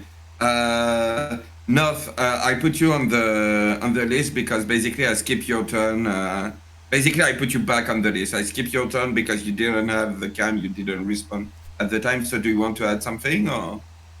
I mean, I pretty much just won this round when I said Richard Nixon, and that everything everyone's saying about Donald Trump basically just can stem from things that Richard Nixon did in some way or another. So as far as I'm concerned, I just won this round, and I've just been chilling and relaxing, enjoying my tea.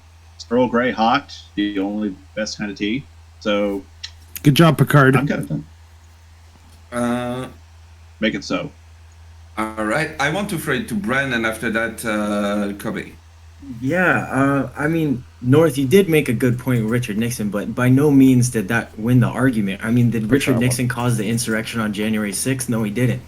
Did Richard Nixon cause over 50% of the country to think the election is fraud? No, he didn't, right? Like, and I want to go back to what Hardwin said. Him being dead stood in the way of that kind of. Well, yeah, but I'm saying like you can relate some things to him, but I'm saying the problems that we're dealing with right now, those are Trump problems. Trump caused them. Like what the insurrection. Have had Trump without Nixon, though. I mean, yeah, you can make that point about almost anything. I am making that point. But that doesn't go anywhere with that though, because it's like, okay, you wouldn't have anybody without anybody. And then you all just talking to each other. I mean, you can make that point about absolutely anything. We wouldn't have Obama without Bill Clinton. You wouldn't have the exact same point. It's like that. So you could have had Barack Obama without Bill Clinton. I don't think so. I mean, like he's misrepresenting what the question is. So while he says that yes, how Trump directly came from Richard Nixon. Richard Nixon campaigned on the silent majority, the idea that there's another America. The idea was that was Trump the worst, and most of us came to the agreement that he was not.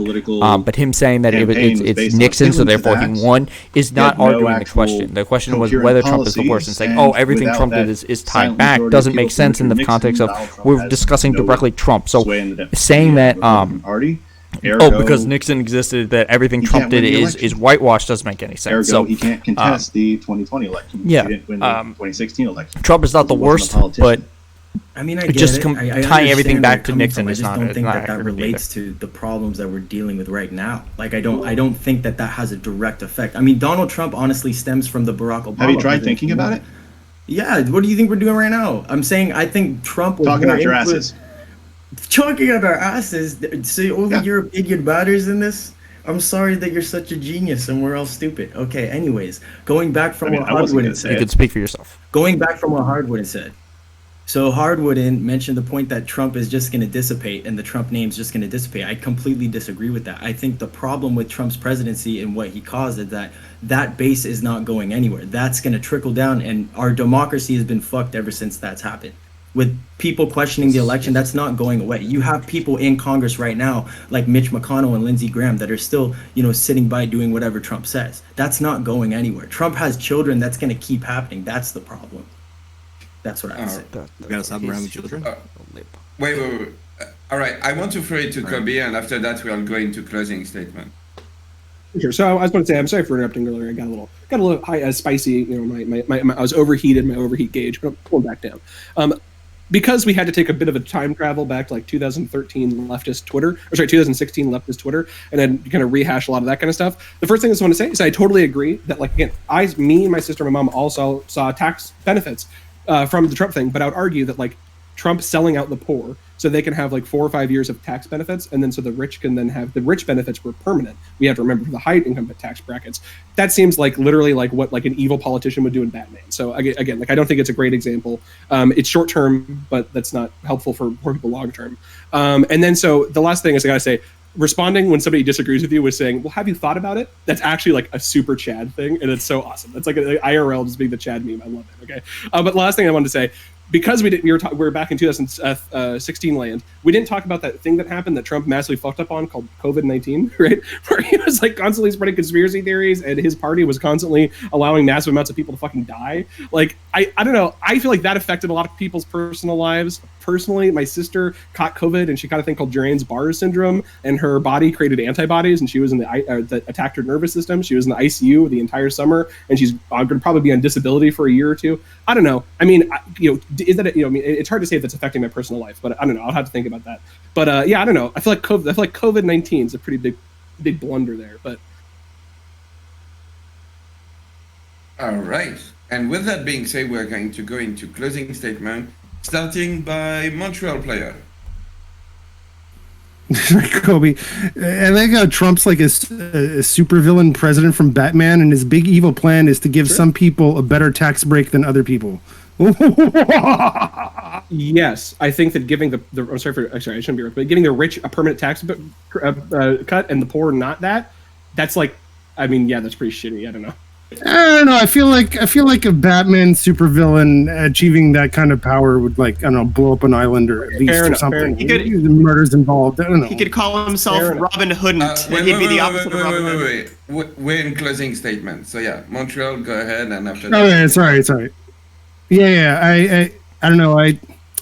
Again, I think it's too complex. I think it's too complex to know what the long-term effects are going to be and what can be reversed, what can't, what's going to happen. It's just the immediate effects that don't tell you what the long-term effects are. So when we'll only find out in hindsight. That being said, I'm fucking sick of them.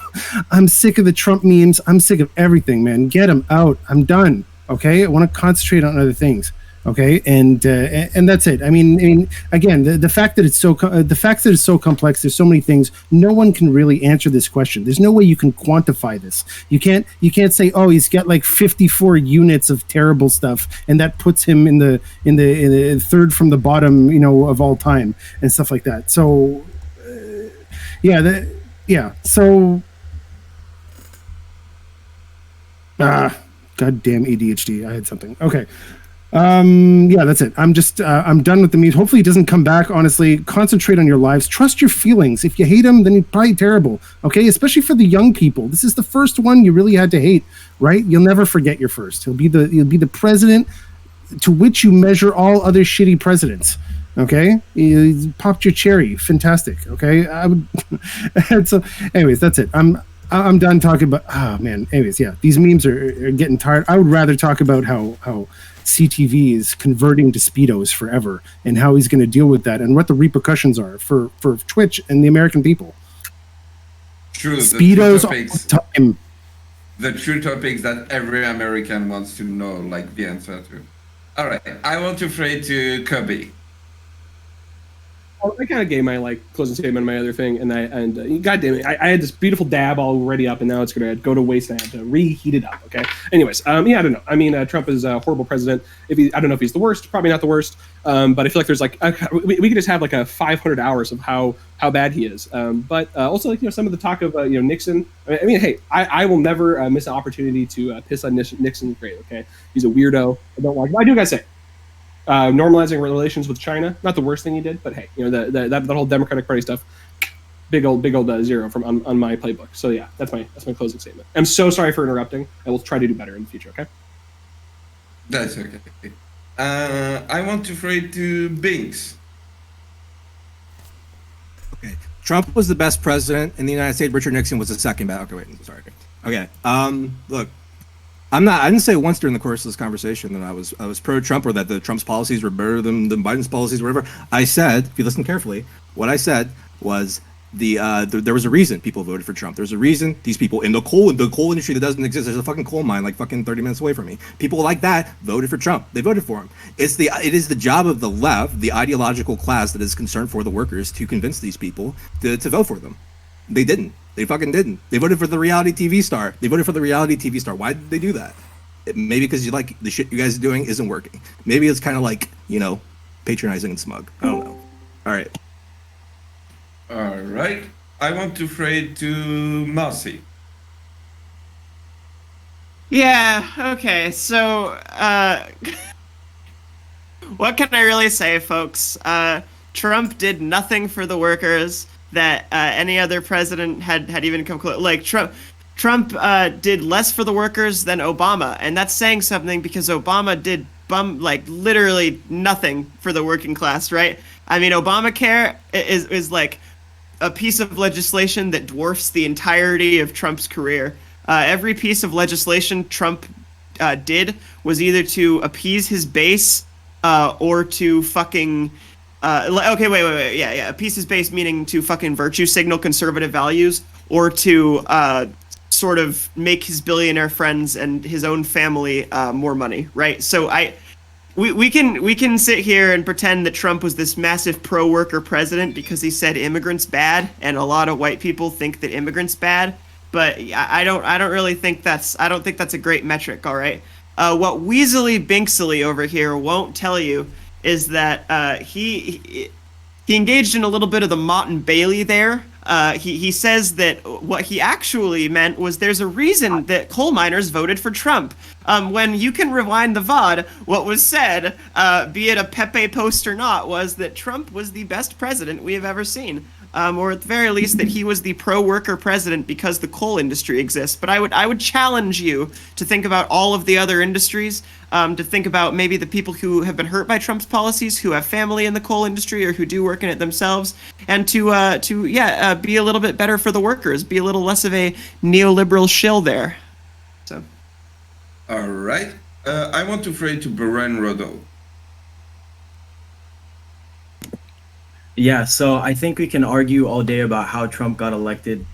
I think most of it's based in fear. You could make the argument, like North was saying, about Nixon starting the silent majority and all of that, but the whole premise of this argument was Trump the worst ever? And I think, okay, fine, if we're going to say that, Richard Nixon is the reason why the silent majority exists and the reason why Donald Trump got elected, it's what Donald Trump did with that silent majority that caused the damage. And what he did with that silent majority is he caused all of them to think that our democracy is a fraud and our democracy is not strong, to believe an entire election is fake and to not trust the American system. So much so that you have elected members of Congress in there that have been there for years that quite literally do not think that Joe Biden is the properly elected president of the United States. So, I mean, you can make that argument that Donald Trump came from Richard Nixon, but Donald Trump is his own person. And, what he did during his presidency to get that entire half of the country to hate the other half of the country in the way that it is right now, that's Donald Trump's doing. And that's why I think he's the worst president.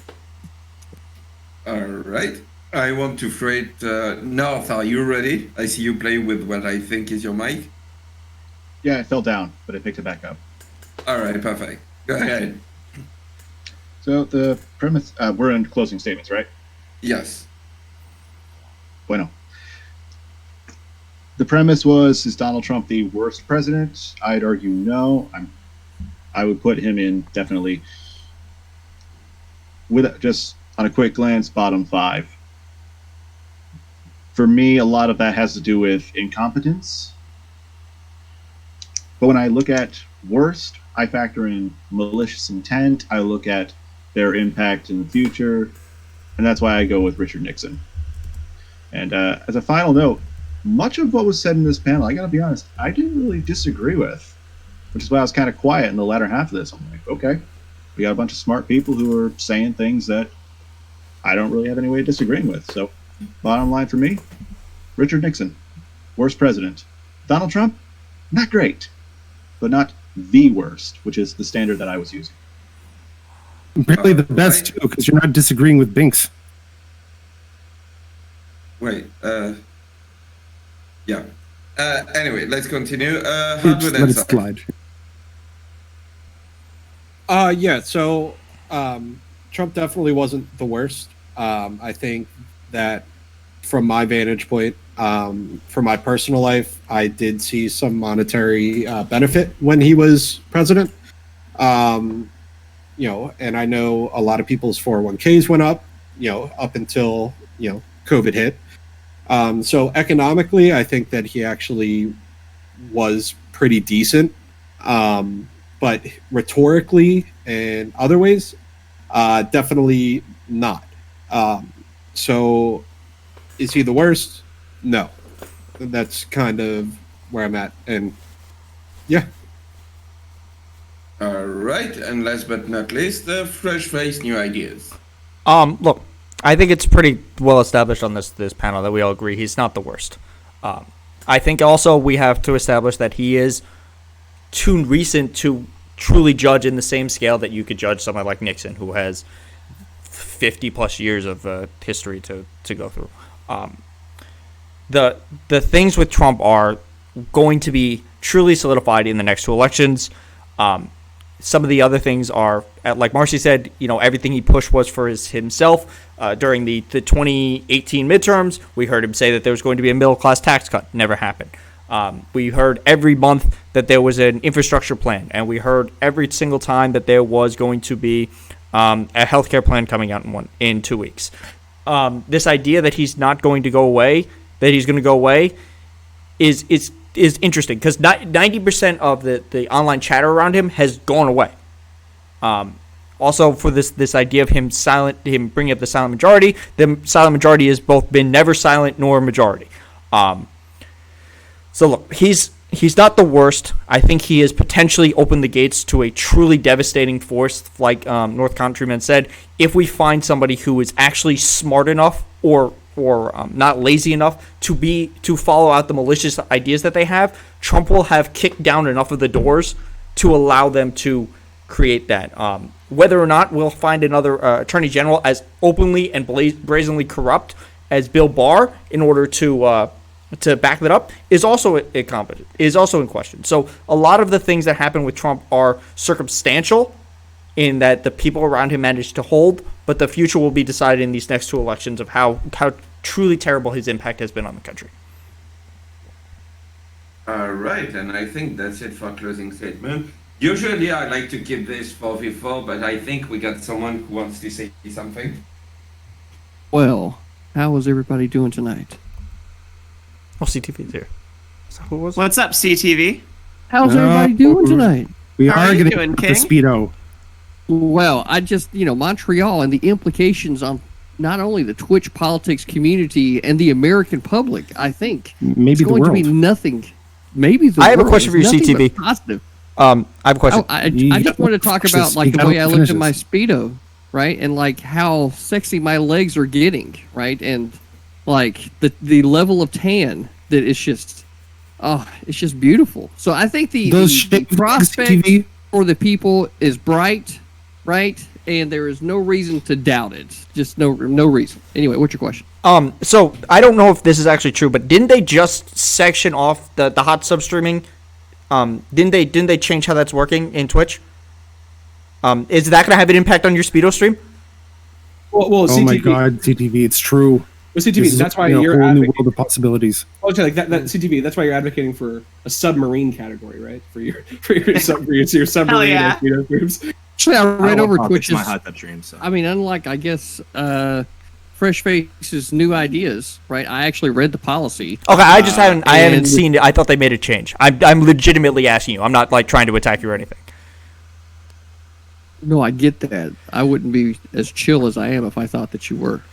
So, all I'm saying is that I read the policy, and there really isn't anything that points out any reason why you can't continue to do a hot tub stream so long as it's in the proper context, right? What they're cracking down on is anything that's specifically being sexualized.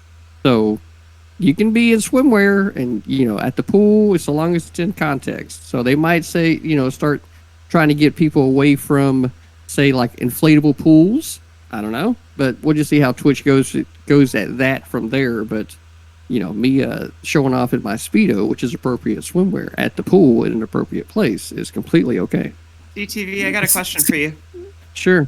Is it gonna be like a blow up kiddie pool, or is it gonna be like a proper hot tub? Because there's different drinking etiquette depending on which one, and I want to look out for your safety. what is this? I have no idea what this is. I don't know, but if you want to find out, feel free to collect up your 1 million wolf coins for the OF link available in the channel, right? So make sure you come in and collect up your wolf coins. All right.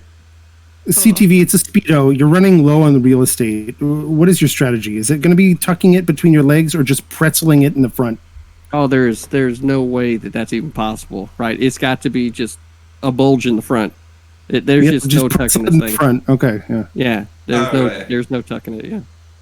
CTV got the hot tub meta crackdown. While people are just getting in the water, CTV has been underwater all along.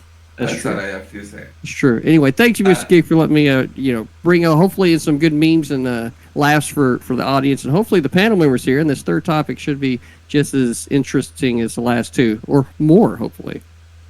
Yeah, thank you for coming by, CTV. You have a good Yep. one.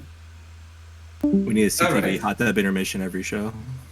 Yeah. Get Rob That Norton. would be amazing. And Rob. All right. Yeah, so first of all, before jumping into the next topic, I just wanted to thank everyone for being here. Please, for the people in everyone's chat, go follow our wonderful guests tonight, Marcy, Kobe, Bren Rodo, Fresh Faces, New ID, Hardwood and Sock, Montreal Player, North Countryman, Binks_baby. Go give a follow, go subscribe, go support all of these wonderful people. And CTV too, thank you for coming by.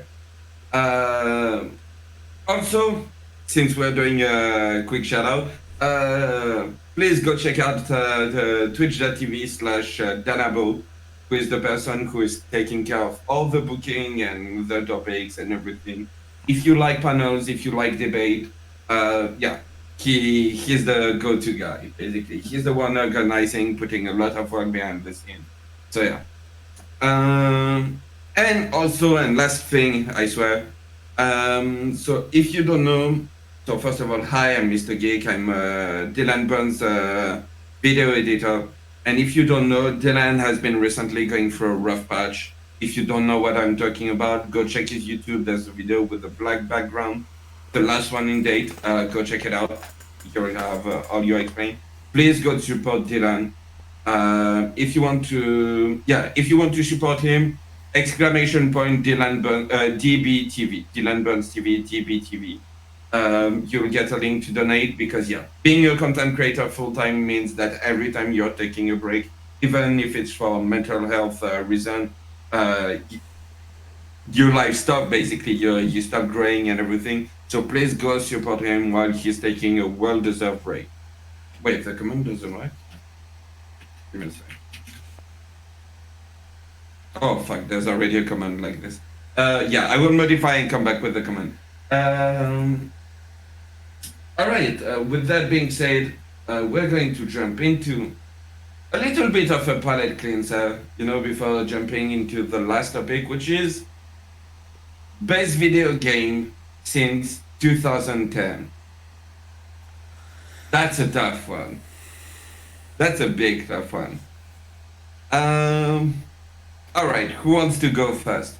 Who already got the answer and everything? I think Monty, I go have. ahead. I don't know if this is my concrete answer yet, but I feel like I'm the gung ho SJW of the gang. All right, so I'm gonna leap out the front with the suggestion. Um, for the last decade, the games industry has been dominated by a genre called the open world game. All right, we've had really stellar standouts. Fallout New Vegas was one. Skyrim was another. Beautiful, beautiful games that all did their own things. Skyrim been released a million times, but we've seen our fair share. We've also seen disappointments like No Man's Sky when it initially came out. Now I've heard that they fixed it quite a bit. We saw we saw massive MMOs that have tried to try their hand at the open world game, and how that would work out. And for a lot of them, it's gone relatively well, and for a lot of them, it's failed horribly, But if I were to plug one game of this genre, it would be The Legend of Zelda: Breath of the Wild. All right, I think Breath of the Wild might be the best game to come out in the last decade. You can play it on the go or at your house. All right. It's the only Legend of Zelda game to ever feature this massive sprawling open world since Zelda 1. Which had the limited capabilities of a Nintendo Entertainment System.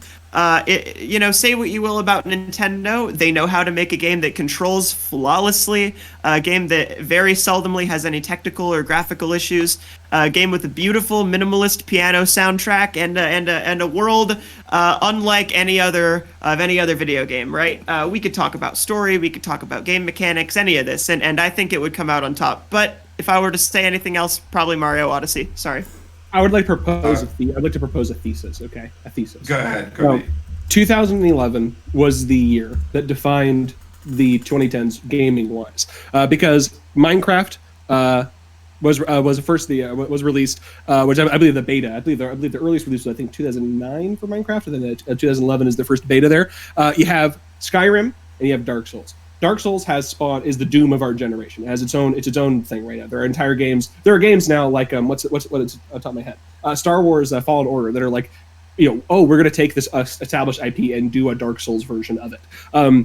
Skyrim, I think, really did help segment with stuff like Oblivion. I think you say Oblivion and Fallout 3 are those progenitors, but Skyrim, it's like the meme game of the decade, right? Of getting re-released and being something that was, I would argue that definitely pushed Ubisoft and those kind of stuff to go with to make like Far Cry 3 incredibly open world. And then Minecraft is the single most influential video game of the last probably since Doom probably.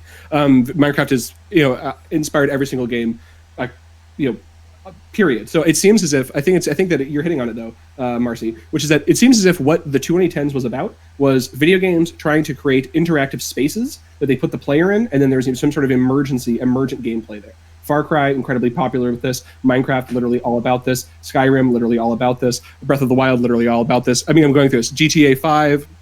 Obviously, there are some that don't count here. Dark Souls doesn't totally fit in there. Last of Us is like a super narrative game. I'll stop there because I've been talking for a while. But yeah, I think that there's something there. It seems as if the open world, the how do we take open world and put it to different genres was like the complete theme of the decade. And 2011 is the year that we just never evolved past, really. All right. I want to propose an antithesis. All right, go ahead, Binks. Fortnite is the best video game of the past decade. I learned so many dope dance moves from that video game. I can do the floss. Like, I'm not going to do it right now, but I could do it. Like, you guys would just be amazed. Like, I don't even want to. Like, I would blow your minds. Also, I'm not really a big Fallout guy, but Fallout 76 really solidified it. I was like, wow, this is a really dope game. Although it's probably the best game of the whole franchise. So, I think that you're onto something. Has there been any other video game that has had an impact on the world of dance as much as Fortnite? Has there been any other? Has there been any other single media anything? I mean, Michael Jackson. It might be Michael Jackson and Fortnite are the two progenitors of dance in the last maybe years of American culture. I want to finish intro statement for this. Bren Rodo. Man, yeah, I have to 100% agree with Kobe on this. Minecraft, I think, takes the cake. Like, the amount of influence that's had on other games and just starting that kind of different world interface is like, I've spent so many nights just up all night playing, so I have to go with Minecraft.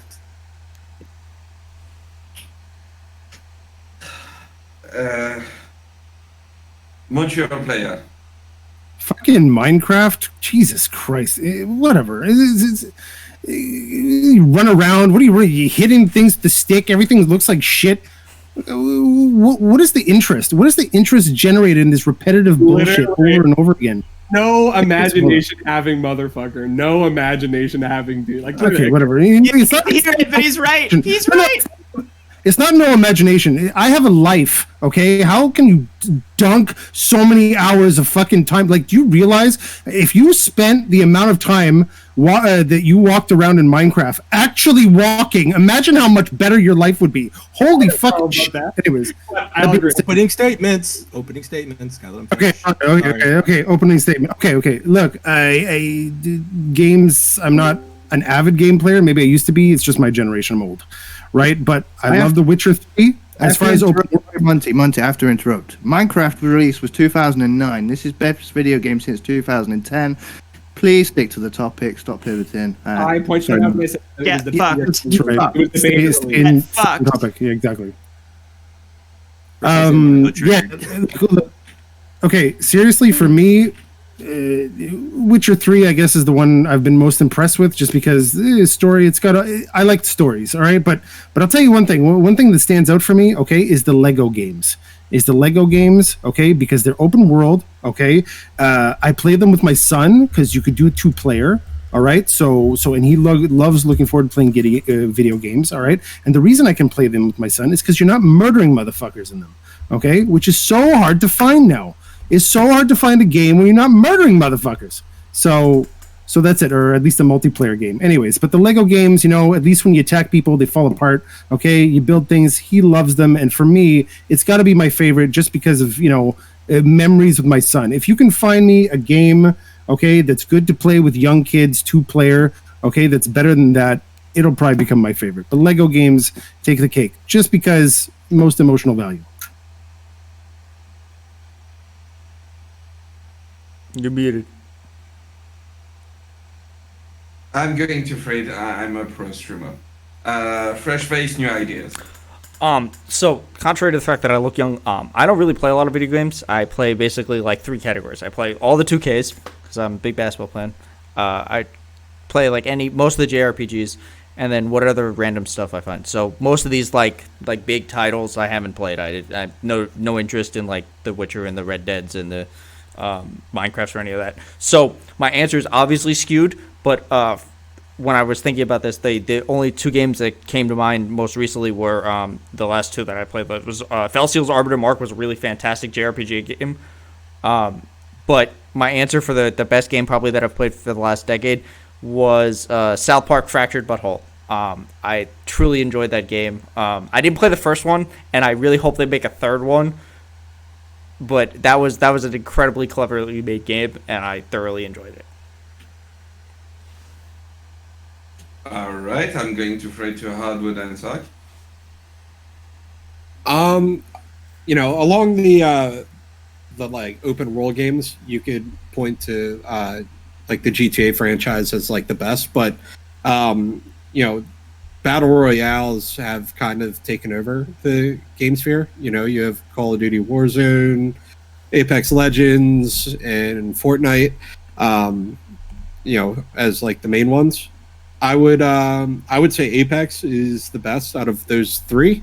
I feel like it's very user friendly. They update it a lot. They try to keep everything as balanced as possible, even though guns become OP, and it's just a lot of fun to play. I could play that for hours and hours and hours and never get bored. All right, North Countryman, go ahead. I'm a little bit of a boomer and not much of a gamer, so when one of the other panelists mentioned Skyrim, that reminded me of one of my planned streams of doing a deep dive into Nordic institutions at some point later this week. One thing, and I will praise Skyrim for a bit, not just for its gameplay, because that does get repetitive after a while, but the impact that of it has on its community, with mods and the ability to port it to several different systems. There was even a fan who made it so that you could play Skyrim on the display on your keyboard, which is like fairly impressive. And I'm sure there are other games that have inspired that level of ingenuity, but Skyrim's the one that comes to my mind on that. So because of that, I'm going with Skyrim. And if you want to see that deep dive into Nordic institutions, twitch.tv/NorthCountryman. Politics triggers me in a certain way, but nothing triggers me more than takes on video games. The floor is yours. You can engage, and I'm going. What's your favorite game, Geek? What's your favorite video game of the past 10 years? Portal 2. Only acceptable answer. Okay. I gotta say, Montreal Play. You're talking about how you want a game where you don't have to kill people, that you can build stuff that's similar to Legos. Do I have a world for you? It is called. You better not start with the letter M, or I'll fucking kill you in the video. Oh God! Oh God! In Minecraft. Wait, no, the FBI. Wait, no, they know about Minecraft. You can't say that. You gotta No, say in the Roblox Lego now. Lego Wait, game. Stop. In Roblox. So if I were to give an alternate answer, because Breath of the Wild is like by far my favorite game to come out of the 2010s, but if I were to give like an altered answer, I think the video game that symbolizes the best possible path of the industry to me is a little game called Undertale. Fucking one guy made this game, right, with this brilliant fucking soundtrack. It's very small, it's very compact. It's a humble little game, and it blew the fuck up, and it created this massive fucking social phenomenon, and it influenced a whole bunch of other games, right? And the guy who made it's just like a dude who likes Mother, a dude who likes Earthbound, and he just made this fucking treasure, right? And I think that's cool. I think an industry where independent developers can have their products gain exposure like that is an industry we should want. Because fucking AAA studios sometimes give us gems, but most of the time give us fucking Call of Duty Part 8 diarrhea, whatever. Okay. I'm going to push back slightly. I will contend that Undertale is the avatar of video games of the 2010s. It was very good. It was very popular, but I don't really where is this influence? I think there's some musical influence. I hear the music a lot, and I see the little character sometimes. But I don't know. I feel like it's kind of like it has its own subgenre, but maybe I don't play the right game. Yeah, I mean, it influenced like indie games more than anything, but no. Isn't I it mean, in Smash? It's not like triple. What was? Oh yeah, also Sans is a costume in Smash apparently, which is cute. That's cool. I think we should get Peter Griffin in Smash. All right. Peter. Yeah, if we can't get Peter Griffin in Smash by fucking 2022, then honestly, I might give up on this country. Bink seems to think that Lego games are for conservatives, or conservatives love the Lego games. I just don't know why y'all are right? the Lego. And it's just I'll tell you. Well, I told you it's because I play with my son. Okay, and I would imagine that at least some people, okay, who have families, they like to play this game for their families. So maybe it's because conservatives fuck. Maybe you're maybe the that's grumpiest Canadian I've ever met in my whole goddamn life. You know that? No, I'm very pleasant. Okay. Pleasant enough to play Lego Star Wars. Can I ask a question that's about Canadians? Marvel Lego. Yeah, go on. Yeah, we'll get in some stereotypes. Yeah. Is the reason they play hockey so aggressively is to burn off all the maple syrup and poutine calories? Okay, you're a bigot. That's what you are. Okay, and quite frankly, I've had enough of the French Canadian bigotry on this website. All right. Every goddamn time I go into a chat, okay, or some kind of Discord thing, or literally anything, someone has to make a fucking comment about me being French Canadian, poutine, fucking maple syrup, ha wee wee. I'm sure Mr. Geek gets baguette jokes all the goddamn time. No, it's like everyone in this website, okay, they have this like bigotry boner, right? That they just need to stroke all the time, and they're like, oh, good, white ethnicity, I can go ham. Finally, I can make fun of other ethnicities again. My ethnic jokes can come out.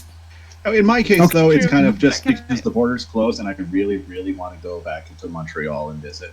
I really do. Okay. Oh, now you have French friends. Okay, I get it. Wait, hey, Monty, so I understand that like people are bigoted against French Canadians, but have you considered that the only other prominent French Canadian on Twitch politics is a fella named JF Gariuppy? I don't care. Okay, he doesn't represent. Enough. Actually, maybe. All I'm saying is, we Americans, all right. We had Trump as our president, and you have JF as your mascot. All right, we're not so different, you and me. Right. There All was right. that Look, one French Canadian streamer named Jacques Degatineau, but he eventually gave up to work for SeaWorld feeding baby dolphins. He said he wanted to serve a youthful porpoise. There we go. There we go. More jokes against my ethnicity. By the way, realistically, I don't care. Whatever. Right? But seriously, you have a problem. This whole website has a fucking problem with that. I mean, look, I don't care. They're not funny because I've heard them all. Okay, but what are you doing? What are you doing, people? Oh, French Canadian. Yeah. Oh, I've got some maple syrup jokes for you. Hey, this is great. This is pivoting, right? This is the Mott and Bailey, right? We're talking about video games, all right? Let's get back to the topic. Also, I have nothing more to contribute to the topic. Hold on. Has there ever been? That's a double Mott and Bailey, Marcy. Has it? Hold on. Okay, I'm going to add a hom into all of you. Okay. Has there ever been a video game set in Montreal? A lot of video games. Yes, technically, part of both of the South Park games do take place in Canada. They're like. Look at that. French Canadians being again, our Francophones brothers to the north need the respect that they deserve. Okay. No representation. We can make them the 51st state. No. Please don't. Okay, well, you lose healthcare and. If you made all of Canada of the 51st state, it would effectively be an invasion. It would effectively be a total takeover because by pure population, we'd essentially we'd be a state essentially. Could you imagine being and like could do a great job with our country the way you did with yours? Could you imagine being a kid? This is kind of out of left field, but could you imagine just like being like a 17 to 19-year-old like kind of needy kid, like kind of not needy but like neat-y kid, and like you're scrolling through like Twitch streams and you're like, oh look, a politics panel, and you click on it and you log in, you like clock in like right on one of our awkward silences, and it's just 9 people staring at you. That sounds like the most horrifying experience. We can yell at each other again, okay? Yeah, exactly. We got to get some fucking contention in here, all right? We don't want to scare the viewers away with our fucking death glares. It's still the yelling is because I'm moderating and I cannot chime in because holy crap, you're wrong. Even I'll moderate. You guys something to say, Geek? I'll moderate. What Portal 2 is like a good game. He was bluffing. Portal 2 is a good game, but it also symbolized the death of Valve, which, Wait, when did Portal 2 come out? Wasn't that like before 2010? I don't care about that. Like, Portal 2 is a game that used the same assets and managed to tell a story. There's nothing new about the graphics. There's nothing, like, it's really minimalistic, and it managed to tell a beautiful story. From beginning to end, the story is fucking amazing. That's all I have to say. On top of that, for your take about open worlds, no, I'm sorry. The open world genre existed long before. Prototype 2 is a good example of that. You got like other games that were like open world and that were like super cool before 2010 and before even Minecraft. Minecraft is just an evolution. On top of that, if you want to talk about like a game that started the genre, I don't know why no one is bringing up Daisy mode.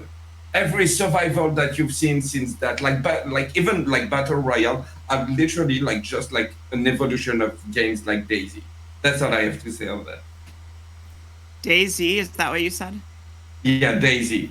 So are you a big Steam user? Are you a big PC Master Race enjoyer? Not really PC Master Race, but yeah, I got like more than 1,000 games on Steam, something like that. Yeah, I poured a lot of hours into Team Fortress 2, so solidarity on that. But I can't agree with your takes here. Yeah, we're open world. I think open worlds were. Please don't interrupt. Right, Geek, please go ahead. No, I think we're done with this topic. I think we're going to move on to the next one. But yeah, that was just a small palate cleanser, you know. Not to stay like too serious and too angry at each other for too long. So shall we do closing statements on that? I don't feel like it's necessary. Yeah, no. All right, let's jump into the next topic, which is America's labor shortage. So Danabo linked an article to that. I hope everyone did their homework. Yeah, so America's labor shortage. Who wants to go first?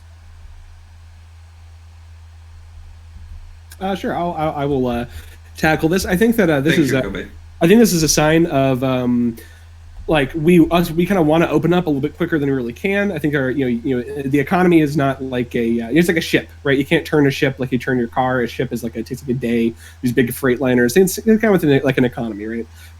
Is it a lot of conservative? Well, not I say conservatives. I'm kind of loading it there. A lot of people that are maybe a little more physically conservative are worried that some of the unemployment benefits are affecting this, and it definitely is. There are definitely people that are wanting to see how long that's going to hang out for them. But I'm not too worried about that. Like we were talking about earlier, the rich had a really long 4 years of getting tax breaks. For them, maybe I'm not too worried about some working class people taking a little bit of time off, not going back to work. I'd also, we see some cool stuff. We're seeing some stuff where I don't really like. It's kind of dystopian to me when I see like McDonald's being like, "I'll give you an iPhone if you come work for me," which I saw like today. That's a little creepy, but I do like the idea that I'm seeing more $15, $16, $17, $18 an hour pictures. That seems to be good. It seems like people are trying to, seems like there's actually some wage competition. And on top of that, I would say maybe people being a little bit more apprehensive to go back to work are going to make them to be a little bit less willing to kind of bite some of the bullets of a capitalist work, right? Maybe a little bit more interested in some unionization kind of stuff. So who knows with that? I don't think the labor shortage is as big of a deal as people are making out to be. I think that the economy should take a little bit of time to get back going. And also, I'll end with this: we shouldn't be going too fast. We don't want to open up too fast, get some variant from South Africa or from India coming and messing everything up. We're probably not going to get past 60% vaccine stuff. So that's my take. All right. I'm going to throw it to Brenrodo. Yeah, I think Kobe made a lot of good points. One of the points that I kind of want to bring up, I think the labor shortage is something that was going to happen eventually, and I think COVID just really accelerated it. I think we're at a huge turning point right now in our history in regards to technology and technological innovation. Technology is obviously innovating at such an exponential rate, and we don't have the government policy or real people that can do the jobs that can keep up with that. And then there's also not really a huge check on technology and big tech right now either, right? And something I want to bring up is one of the reasons why Donald Trump did so well in certain counties that Hillary Clinton won in the 2016 election is because there is, we're getting out of the world of coal mining and fracking and stuff like that. And a lot of those communities that have relied on that for so long, they feel fearful of what the future has to offer and stuff like that. Then I think in regards to coronavirus, where most people, lost their jobs, had to work from home, there was this huge shift, and a lot of people are now taking money, EDD and stuff like that. In some cases, EDD is, they're getting paid more than they were at their job. So there is another problem going on where people not wanting to go back to work because, they're making more right now, not doing anything than if they were to go back to work. So there's a lot of different aspects of the problem that I think are attributing to this. And I think that you have to tackle it kind of one at a time to really figure it all out. All right, I'm going to throw it to Binks. Yeah, I mean, I think it's too early to say if this is a serious issue or not. I mean, I think this is obviously people said unemployment's definitely part of it. I think there was in April there was a negative rate of women participation in the labor force. To me that means probably a lot of kids in daycare. There's a lot of problems with schooling and all that kind of stuff right now that they're trying to sort it out as well. Yeah, I mean it's COVID. That's kind of just my take. I don't have a moral position on it, so it is what it is. We have to wait. We have to wait to see if there is going to be any long-term effects. All right, I'm going to throw it to Montreal player. Yeah, even at the start of the pandemic in 2020, businesses, people, stores started closing down before any government mandates or any kind of laws and stuff like that. It was just slowing down naturally. I'm not saying that we should have left it up to that. I'm just saying there was a slowdown already. And then we've been spending the last year and a half telling people about how horrible this fucking disease is, right? To stay at home, people have been adapting to that situation, making that the reality. Okay, and it's not a surprise that people aren't fucking jazzed about going back to work, right? I mean, a lot of people don't like going to work, and you tell them, oh, yay, let's get back into this, right? And I think people are still apprehensive about I thought this thing isn't solved yet. I mean, it still seems like a fucking emergency, but yeah, that's it. I think we're just in a transition period where You have a lot of places opening in anticipation for normal crowds again. They have to train people, so they're looking for people like crazy. My daughter's 17. She's looking for a job. She went to apply to 10 jobs, got almost hired on the spot for all 10. Like they're crazy. They're crazy looking for people because they know at least here things are really opening up in 2 weeks, right? And they need to get people trained. They need to get people trained because I think people are just gonna when they're able to go out, they're gonna go out like crazy. And yeah, that's it. I mean, I think there's a bunch of other things. Yeah, people have gotten used to certain realities, allowed to make other considerations in their lives. Maybe they have other things going on, but yeah, it's a transition period, and it's not a surprise. It's not a surprise that things aren't matching exactly. To expect people to just everything's open and everything goes back to normal within a week is unrealistic. It's unreasonable. That's it. All right, I'm going to throw it to North. Someone mic is making some noise right now. Is that me? It didn't look like anybody was lighting up in the Discord. Okay, never mind. North, go ahead. So, oh boy, doing this. There's no goddamn way you're gonna be able to see this. Graph. Hang on. Random graphs. Oh, we needed that. Yes, graphs. we do. And what's better, it's a labor supply graph that is not super accurate. Okay, So- blue line, red line. That's what we need. Yeah, hang on. Unfortunately, I can't hold push to talk and gesture to this thing at the same time. So, the blue line is the labor supply. It moves, what is that, left? It moves upward as we hit COVID. As COVID hits and people have to stay home, that's what's known as the exogenous variable. That, in turn, drops our labor force. In order to adjust for that, that's when we have to bring in all kinds of payments. And looking at I think it was $300 a week, that maps out to about, if you do 40 hours a week, which again is not super accurate, or not always the reality, that maps to about $7.5 an hour. So the claim that the benefits, which I don't know if anyone on this panel made that claim, but it is in the research, that the benefits are harming labor availability, it's not all there. But honestly, at this point, we're kind of in a very much a nebulous zone of, well, we do need to open back a little bit more, but in order to survive financially and with vaccine distribution increasing, but we're kind of in a wait and see mode, which, unfortunately doesn't make for hot, spicy takes. But then again, I also brought in a graph, so don't look to me for hot, spicy takes. I mean, just because you're the only one who brought in a graph, you win, right? Sorry, yeah, still opening statement. Fresh face, new ideas. Look, I mean, most people have said this over and over again. We're coming out of this thing. We spent the last year telling people, stay home. And then even the people who were working, the little pittance that they got on top of their bonus pay was just ripped away from them, and even that wasn't sufficient. So yeah, the idea that people are going to go back to their wages after what happened is ridiculous. I think the biggest thing that's going to happen in the future is restaurants are going to have an issue in the future as for tip workers because of how low their minimum wage is. But for the rest of the country, I think we have a true chance to actually right the ship from the bottom up solution as these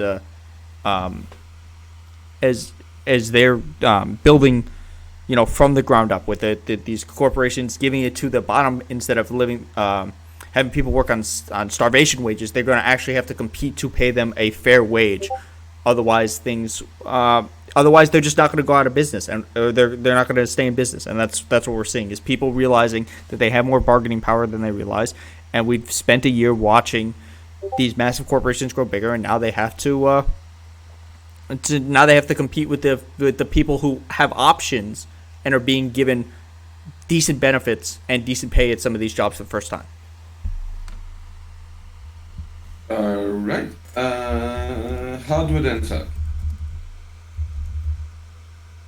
So, I guess like the thing that I find the most fascinating is actually something that North Countryman brought up, which was the unemployment and the extra unemployment money that people are getting. Right, they're getting an extra $300 on top of their normal unemployment rate, which I believe I've heard contradictory numbers. I think you said what, 725 or something is kind of what it equated out to.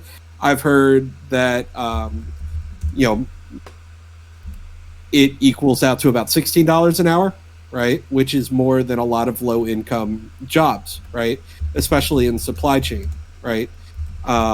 Like people working in warehouses and people working at, let's say, McDonald's, local restaurants, convenience stores, basically all the necessary jobs that we need to keep our society running, right?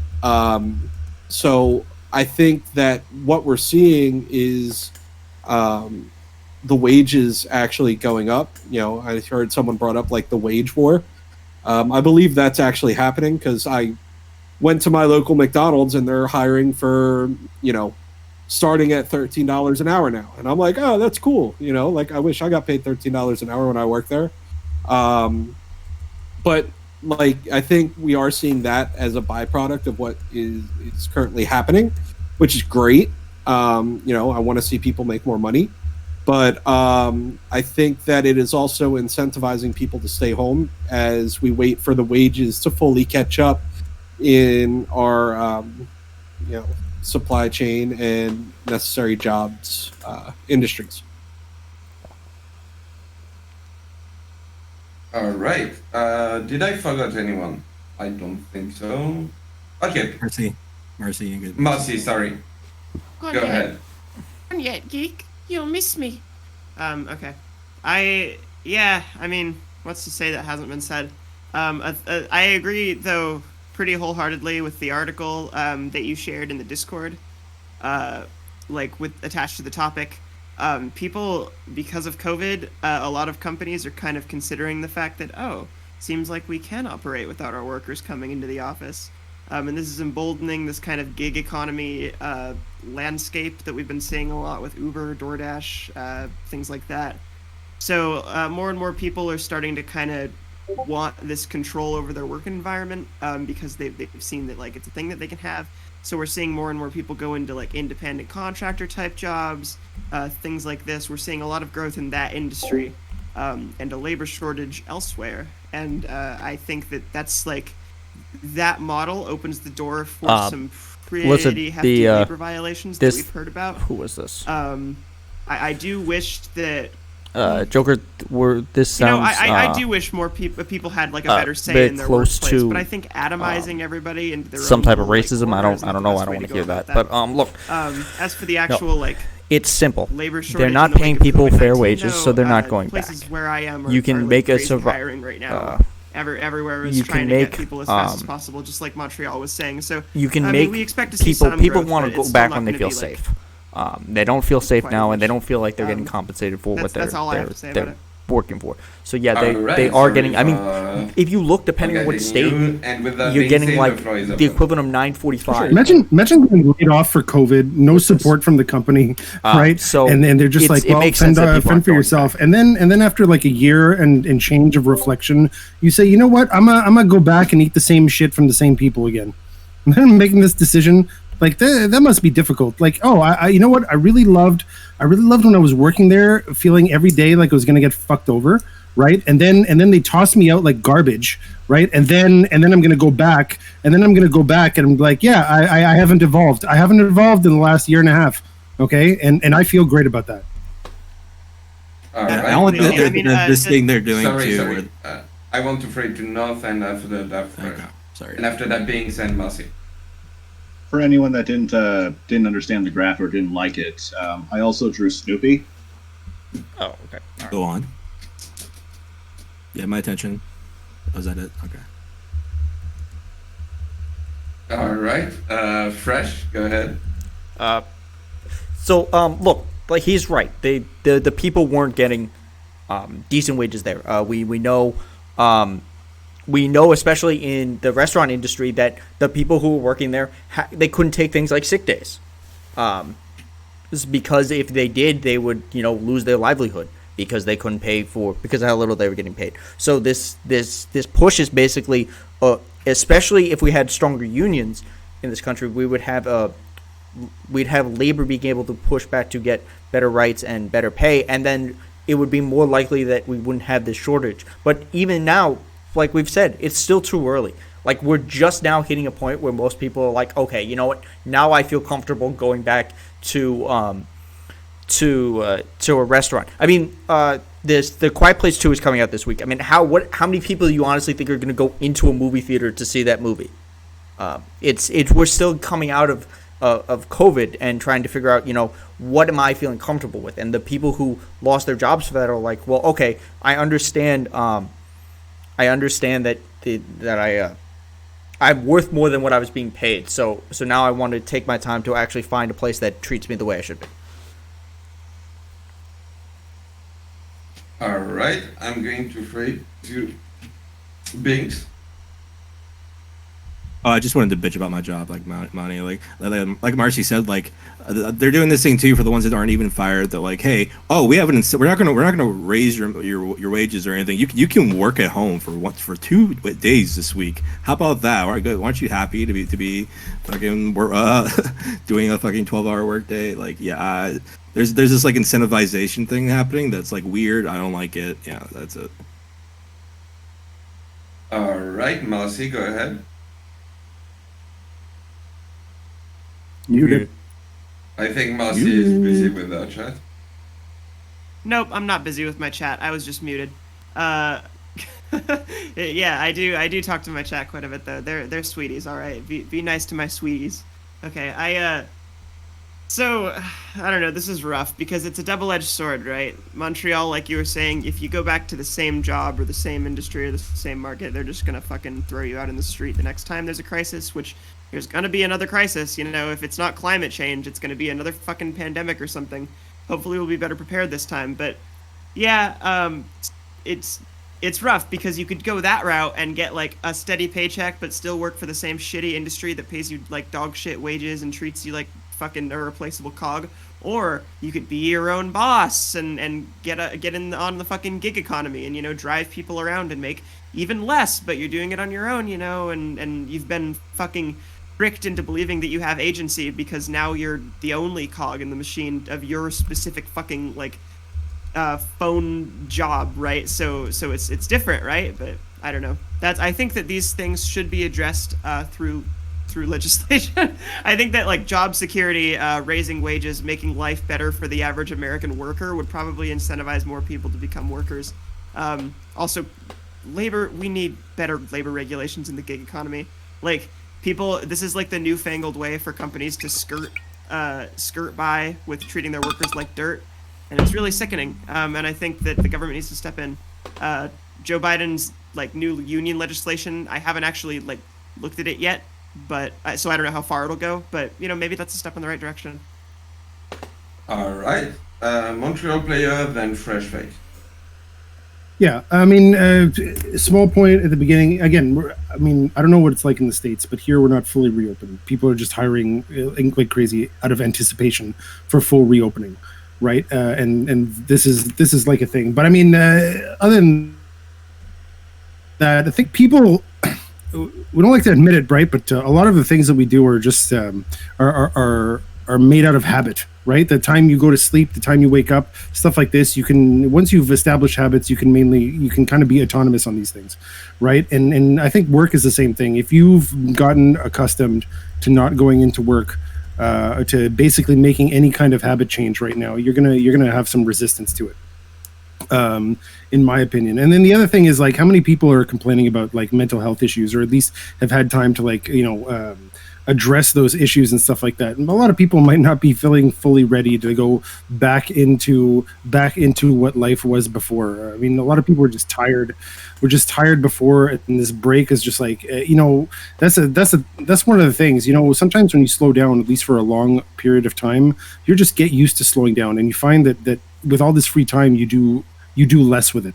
I don't know. That's a habit some people kind of form, and I guess it's going to take a while before people get back into the swing of things, right? And I mean, on a personal level, but I think that's going to be reflected on macro levels as well.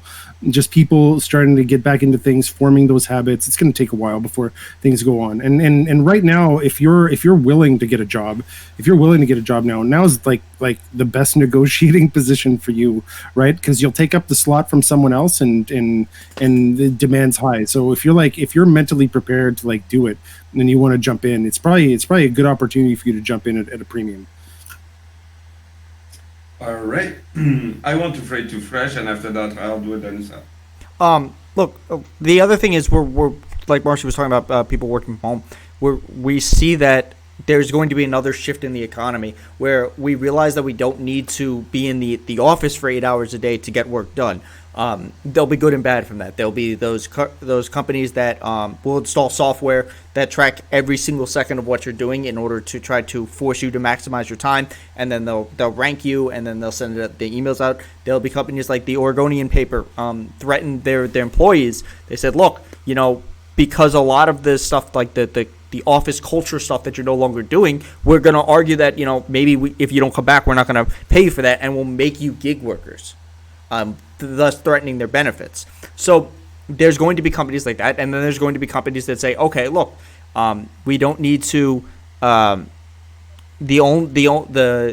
things that you need to do for work, as long as you get them done. Maybe you don't need 8 hours to do them. Maybe we don't need to rent this expensive office space to do that. So that's going to be a shift in the economy that we're going to see as well. All right. I'll do it in a second. So I guess my question is, if people are not working, right? And I guess I'll throw this out to everybody to probably ruffle some feathers, but like, at what point do we not give that extra $300 incentive with the unemployment insurance? I guess I'll throw that out there, possibly ruffle some feathers, and see what we get out of that. I mean, it's set to expire. It's set to expire later this year. I'm assuming lawmakers. Right? Yeah, I'm assuming lawmakers. Yeah, the September. Yeah, I think that lawmakers will reassess at that time. I'd be unsurprised if we don't see some kind of stimulus checks. Probably a smaller one. I'd be surprised, maximum $1,000. But yeah, I mean, perhaps we'll probably just let it go and end. I mean, I think that perhaps we could, if we really needed to, cut it short. But I think that letting it run until September is probably not going to have that. And also, wouldn't it be a capital solution for the people who are working? If you wanted to gather people, you'd compete in the marketplace of labor, and to do that would be whoever has the best benefits for the work. So even if you're not arguing for having an expansive social safety network, which I believe in, even capitalism's own argument should push them to want more people. If people are more qualified than what you're paying them, which they clearly are, because we know what they're generally being given is starvation wages, then they would push for more wages, and then the people who are profiting off them, because these companies all. When we're talking about the supermassive corporations, they're the ones who have the profits, these like crazy profits, and in other countries they can pay their workers better than they do here. So even on the sense that, we should cut the unemployment off, then, I mean, that just goes into how poorly also our unemployment system is. So you have to look at both the markets figuring it out itself, but then you also, if you're gonna get rid of the bonus of unemployment, you should fix the way our unemployment system works, because it's in a lot of states it's designed specifically to keep numbers down, not to actually help people. All right. I want to throw to Kobe, then Marcy. I thought I had something else to say, but I don't totally remember, so I'll just move on to the one thing I want to say, which was, did anybody talk about ghost stores? The idea of, like, stores that typically had... we did talk about that? Okay. Well, yeah, I mean, like... That's not. I mean, I won't rehash it then. I know that's something that I've been seeing a lot. Is a lot of the restaurants around me are just not even opening up their dining space. And I think that's honestly really cool. I think there's a lot of other places they could do that as well. All right, Marcy, then how do them suck? Am I muted? No, I'm good. Okay, cool. I mean, since we all seem to broadly agree that the labor shortage is a result of a deeply flawed framework that we're working with here, I would argue, and this is kind of to build off what Fresh Faces New Ideas was saying, there has not been a greater argument for a broad social safety net than COVID-19 and its effects. I think that the capitalists at this point, even the most virulent of anarcho-capitalists at this point, should probably have come around to the fact that people won't take like risks if the option for taking a risk is like you fucking fail and fall on your face and your life is ruined, you know. And I think that a broad social safety net not only would help our labor force feel like they have a little bit of wiggle room and are not like the fucking property of their bosses, but also that, you know, it might help us innovate a little more as a society, as people feel encouraged to, you know, step outside of the box of the limited options we give people, you know. If I can pivot off of that, unless there was a turn order. Nope, that was kind of tangential. There's a hardwood and sack, and after that, if you want to go, you can. All right, so I guess when, you know, I personally would like to see the unemployment insurance actually cut off before September, because we are seeing disruptions in distribution of certain commodities in the United States, right?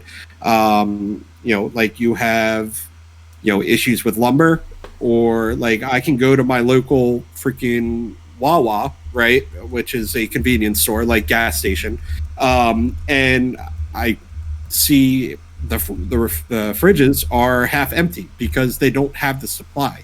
Right. So if we're content with keeping this unemployment insurance, basically incentivizing people to arguably fight for more wages, which I think we're already seeing go up, right? What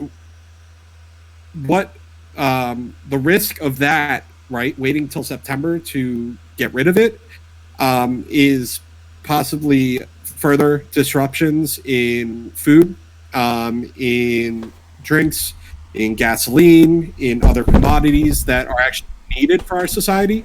And I think that, you know, obviously capitalism is actually kind of fixing itself right now with offering more wages, right, for employees, right? And that's kind of what we want, right? And if we incentivize people to stay home, right, at 16 an hour, well, you know, that's great and all, but then our society isn't functioning correctly, right? I mean, this I don't know, the supply, I don't think the supply chain is as big of a deal as they're kind of making it out. The gas has nothing to do with the wages. That's to do with the weird cyber attack thing. Like, that's anecdotally, you know what I mean? My stores are fine. I mean, I don't know. I guess I got to look into it. Well, I go to my grocery store, right? And, you know, chicken's low, beef's low. Not as low as like when the pandemic first started, but it's definitely low, right? And the prices are going up because the supply is low, right? So we're seeing that as an issue as well. It at least that's obviously anecdotally, that's my area and what I'm seeing, right? And like I said, if I go to my local convenience store, there's like no freaking drinks, right? Like Gatorade gone, sold out, right? And it'll be like that for over a week, whereas it used to be, hey, you know, we sold a lot of Gatorade today. The next day you go in, it's full again, right? So it's anecdotally, but it is being talked about in different regions in the country, and I think it is something that should be concerning to all of us, you know, as a whole. Yeah, I mean, I'm super sympathetic to that. Like, that sucks, but like looking into it, it looks like a lot of the shortages are stuff like lumber and computer chips, which computer chips have nothing to do with COVID, or it's more of a bigger problem. And also, a lot of states are ending their thing. So if states need, if your state's having this problem or a certain state's having this issue, they can end it earlier. So I want to let Hal respond to that, but after that, I want to throw it to North and Monty.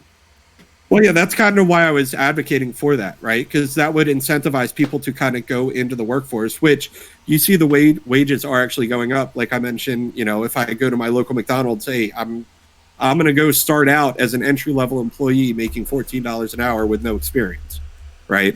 And like sure, that's not 15. It's not great, but it's better than the $8 they were getting paid last year. So like we are kind of seeing that fight for 15 kind of naturally happen, right? But at what cost? You know what I mean? And obviously this is in certain areas, the wages are going to be different based on the cost of living, but I think that if we're incentivizing people to stay home, we could see other issues in our society. It's kind of my argument. All right, I want to trade to North, and after that Montreal player. Hello. Yeah, so one of the points that hello. Sorry, I forgot. North, Monty, Fresh Face. Fantastic. Yeah, I think what Marcy said about the economy did make me think of this. The word I would use is vulnerable. It is an economy that's vulnerable to a big catastrophic event like COVID or something like this, where workers have to be sent home or there's a major disruption in supply. And one thing I would like to add in this, as we're seeing major companies offer financial wage incentives, things like Amazon, Bank of America, McDonald's, to bring their employees back, it's the kind of smaller stores. They can't really keep up with that, and they're at risk. Right before COVID hit, I was getting all ready to host my very first Dungeons and Dragons campaign in my local game store. But then obviously that couldn't happen because of COVID. And a lot of the local gamers in my area were still waiting for that store to open back up. And we're just thankful they were able to adapt to an online presence so they could stay afloat. But not every small family-owned business can do that. So as we're discussing changes to the economy, remember there's kind of a different battle between the big institutions, where the big companies that have bigger profits and more maneuverability, but then the smaller companies that are producing at the margins. So it's not really a stance, it's more just information, but I'm all right with providing information. All right, I want to trade to Montreal player and Fresh Face. Yeah, so I'm going to reiterate, I don't think we've had enough time to find the equilibrium, which is why things are kind of out of whack. Just people need things, and it's going to take time for everything to kind of like find its equilibrium again. As far as the supply chains, I don't remember who said it. I think it was Kobe or something, talking about the supply chains. Okay, anecdotally, just locally here, I know one of the reasons we're having supply chain problems is because the port of Montreal has gone on strike. Right, and you have to ship everything to another town and then cart it over here, and everything's super expensive. There's a lot of supply chain problems that are causing. People are. I mean, a lot of the crypto people are complaining about inflation, but I mean, the price gouge or the price increases that we're seeing now, inflation doesn't explain it, right? This is really just everything kind of just readjusting. And I was talking about. I have a very good friend who works in supply chains, basically responsible for getting food from one country to another. And I'll tell you one thing. One thing that happened during COVID is that a lot of these networks, basically, the way your food gets carted around the world depends on a network of people, right? A network of people who kind of know each other. They used to know each other, right? By getting together in this town and that town. Conferences and stuff and trade shows, right? And they develop relationships and get things done around the globe. For the last year and a half, this has been impossible, and your goods and food and stuff like that have been getting carted around the world by a slimming closed network of a few people, and they've been getting fucking rich, but they've also been getting burnt out. They're all completely overworked, but making a ton of money, and they don't know what to do with it, right? But that's it. The infrastructure that we ship things around the world is running on a skeleton crew at this point. And again, that's something that's going to need to. Things are going to need to open up. Things are going to need to get back to normal before, or in terms of like things that they can do. Can they get back together again? Can these trade shows start happening before equilibrium starts happening? And that's it. It's very complex. There's a lot of like there's a lot of things you might not think of that go beyond, I guess, the big issues that normally people talk about on Twitch politics. Stuff that's super uninteresting, but it's very significant, right? And has a cumulative effect. Every system that goes down, okay, or sorry, if you have one system that goes down, that's fine. The system can take it. If you have several systems that go down, it's a multiplicative effect on the entire system. You have massive amount of systems going down. That's a large readjustment. So it just is time. You gotta wait for time. Yeah, that's my 2 cents. That's my thought on the thing. Monty, I work on that similar stuff, and I agree with what you just said. All right, I want to throw it to Fresh Face. Another thing with that too is with the supply chains. Part of the reason that we're going to see a supply chain issue in the future is because of how the vaccines are being rolled out. Certain countries that are providing certain stuff don't have access to the same vaccine, so therefore it's going to take them longer to open up and produce things at the same rate. So the faster the vaccine spread, the more likely the global supply chain is going to return to normal, and then we will see the goods be reproduced in the same way. Also, for the food stuff, even before COVID, we saw places in America having food deserts, even though we throw out a massive amount of food. So part of so it's not just the fact that people aren't going back to work. It's because we produce so much and we waste so much of it, and we don't have a system in order to take the excess food and, like, in the middle of the pandemic, what was it? The Iowa potatoes, they were like destroying like 1 million potatoes or something a day. So Marcy, yeah, you have me right for that one. Like, that's food that we could send. It's figuring out our own personal supply chains, because we don't incentivize sharing these type of things. Companies aren't incentivized, like restaurants and things aren't incentivized to give their excess food to, like, soup kitchens or stuff. If we produce these type of things, and because we've also seen that we have medicine deserts, we understand where these issues are. So as long as we focus the issues from the medicine deserts into the food deserts, and we take all this extra food that we're destroying and we put it into these places, it will help increase the global supply chain that we have here. And part of this also comes down to the infrastructure that we just saw that bridge break, and how many hours is that going to change things anyway. So it's a multi-encompassing issue where all the supply chains are linked, and as different parts of them cracked, we can see where we can fill them in. And the unemployment will help people who don't want to go back to the regular stuff, but it will also allow us to create these new jobs, and for people who see that there is issues, and try to fix those. All right. I want to throw it to... Sorry, go ahead, Matthew. I have to disagree with I guess, well, it's up to us, I guess, politically to universally figure out solutions to supply chain, or solutions to supporting people in between jobs. I mean, there's like if you're burning a bunch of your stock or whatever, if you're destroying a bunch of your stock, it's probably because you can't move it, because again, like the network of people who actually moves this thing, okay, is at a reduced capacity right now, right? I mean, there's no point. Nobody moves stuff around the world better than the people who do it all the time and make a lot of money, okay, doing it, okay. And if they were able to move this stuff around the world, they would and make a profit about it. Just because someone plans to do it, okay, you still need the people who trust each other enough to ship millions of dollars worth of goods to the other end of the world and pray that they get paid, right? So I mean, it's more of a logistical challenge than just figuring it out, right? And I'm gonna sorry, what? No, finish it. Then I would like to respond, if that's okay. Okay, fair. Yeah, and the other thing is about I guess broad support for people who some kind of income, I guess, for people who want to be in between jobs. I would argue for the same thing, but locally, right? Instead of broad support, universal support, I would argue that you start building systems to give yourself more local support, because the problems, or at least the fragility that COVID's exposed, is the interconnected kind of global world, right? and the fact that there are so many.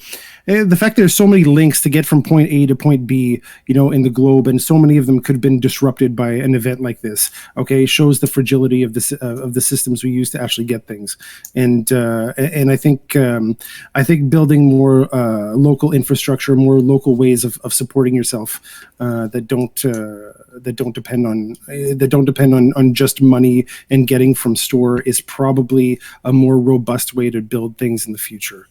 Okay, that's broadly my point on that. Can I respond to that? Yeah, go ahead.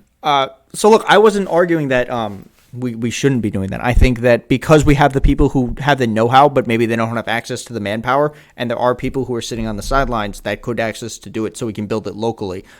Maybe it's possible that I have no idea how these supply chains work, but I think that they weren't reaching everyone anyway, and possibly because they were so small, they were able to focus in these niches. So I think we have now an idea of where the gaps are, and that's where we can focus pushing money into trying to push people into those, so we can fix those gaps, so that should COVID or something else happen, we'll be like, okay, so instead of just having 4 people produce potatoes and pass it out, we have a redundancy in the system. And maybe it won't be as profitable for every single person, but we'll have a more equitable, and we'll have a larger reach.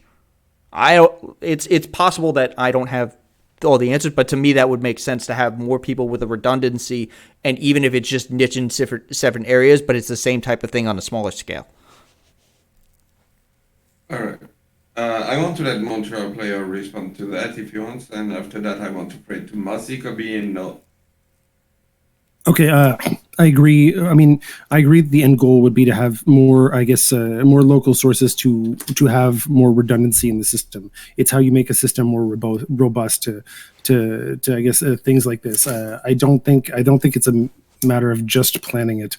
I think the environment needs to change, because you can't decentralize the system unless the people inside it individually are making those connections themselves. You don't centrally plan redundancy ever, just because it doesn't make sense. You can't sell it.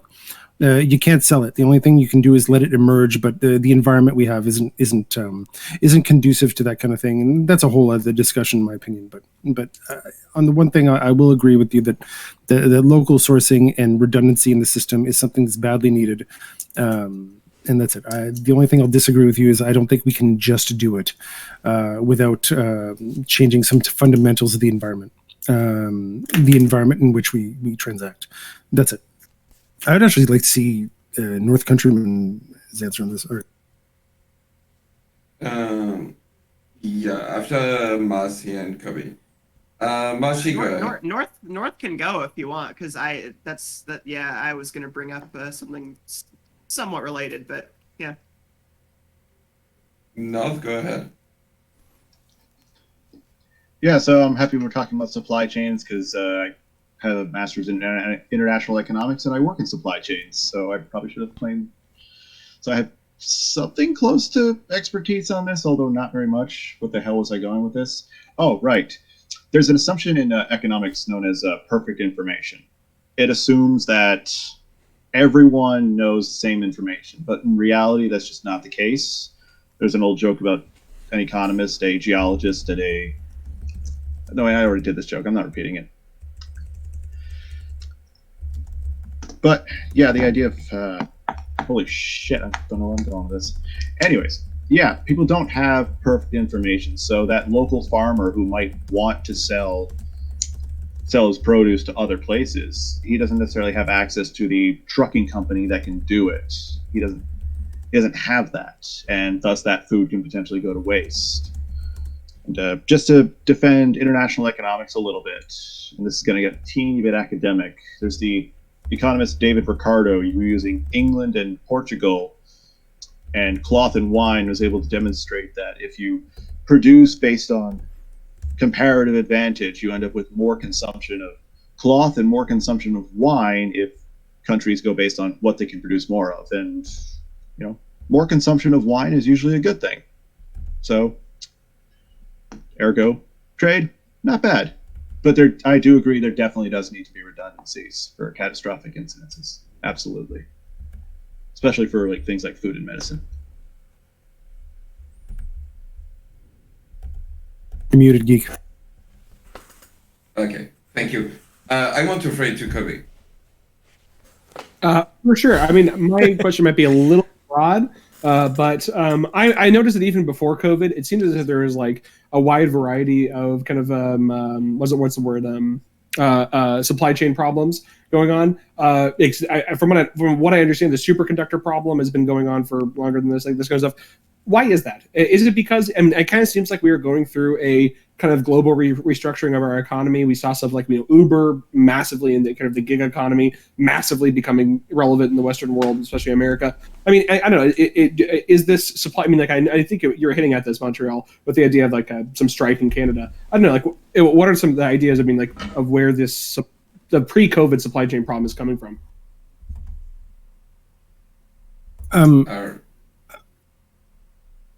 I want to throw it to Barcy, and after that you can respond. Thanks for skipping over me there, geek. That was mighty rude of you. I'm so sorry. It's okay. It's okay. And to respond to what you said in chat, yes, the balloon is my ideal way to get chamomile, lavender, rose petals, and other legal herbal remedies into my body. All right. So, first of all, I just want to say, is this a Twitch politics panel or a fucking CNN panel? All right. Will somebody please call somebody else a pedophile? Can we get like someone to insult someone's mom? All right. Can we get a little drama? Can we get CTV here back in here? I know. Yeah, no, but let's get that supply chain drama in here. yeah. I want to say, just to get at you for a sec, Montreal player, I'm so fucking jealous of you Canadians. All right. I don't support racist jokes about Canadians, but I do understand where they come from. They come from a place of jealousy, all right? Because you fuckers are currently looking down the barrel of a fucking UBI legislation, all right? The only person to float that idea in the United States was Andrew Yang, and I'm so mad about it. Like, why would Bernie Sanders not fucking talk about a UBI? In the wake of COVID-19, we've clearly seen that, working Americans definitely need some extra income, because even working Americans are struggling these days. But Americans who are like between jobs, holy shit! We need like the entire country to be there before we can fucking see that that's a problem. So yeah, chat. I know there's leftist critiques of UBI. Let me finish this point. A UBI, okay, along with other sweeping legislation to make sure that the UBI weren't immediately sucked out of your wallet by landlords, I think would have been a great buffer between the brunt of COVID-19 policy, COVID-19 poverty, and like a lot of the American citizenry. But we learn from our mistakes, so I'm hoping we hear more about that in the future. All right. I want to throw it to people who haven't spoken a lot yet. Bren Rodo, you want to chime in? Yeah, I actually love what Marcy said on that. I do think that UBI is inevitable in this country in some way, shape, or form. I kind of mentioned in my opening remarks how technology or technological innovation is like going to be one of the biggest causes. And I know that she mentioned someone who did extensively talk about this is Andrew Yang. But I don't know why it's not more in discussion, because what I can judge this on is like we just went through, we're still going through coronavirus and everything that's caused. And just thinking about what universal basic income is, if we had some sort of true UBI set up in some way, shape, or form before the pandemic, a lot of people would be in a lot better place. And a lot of these conversations we wouldn't even really need to have. I mean, all of that argument based on stimulus checks and stuff like that, that wouldn't have been that big of topic of discussion if we had like a legit UBI in place. I think we're getting to a point where UBI is going to be more mainstream, but yeah, we just have to take it day by day and situation by situation, I guess. So we could say the same thing for universal health care based on this pandemic. So there's a lot of policies that we could really just push forward because of that. I know somebody else was next, but I just want to say that.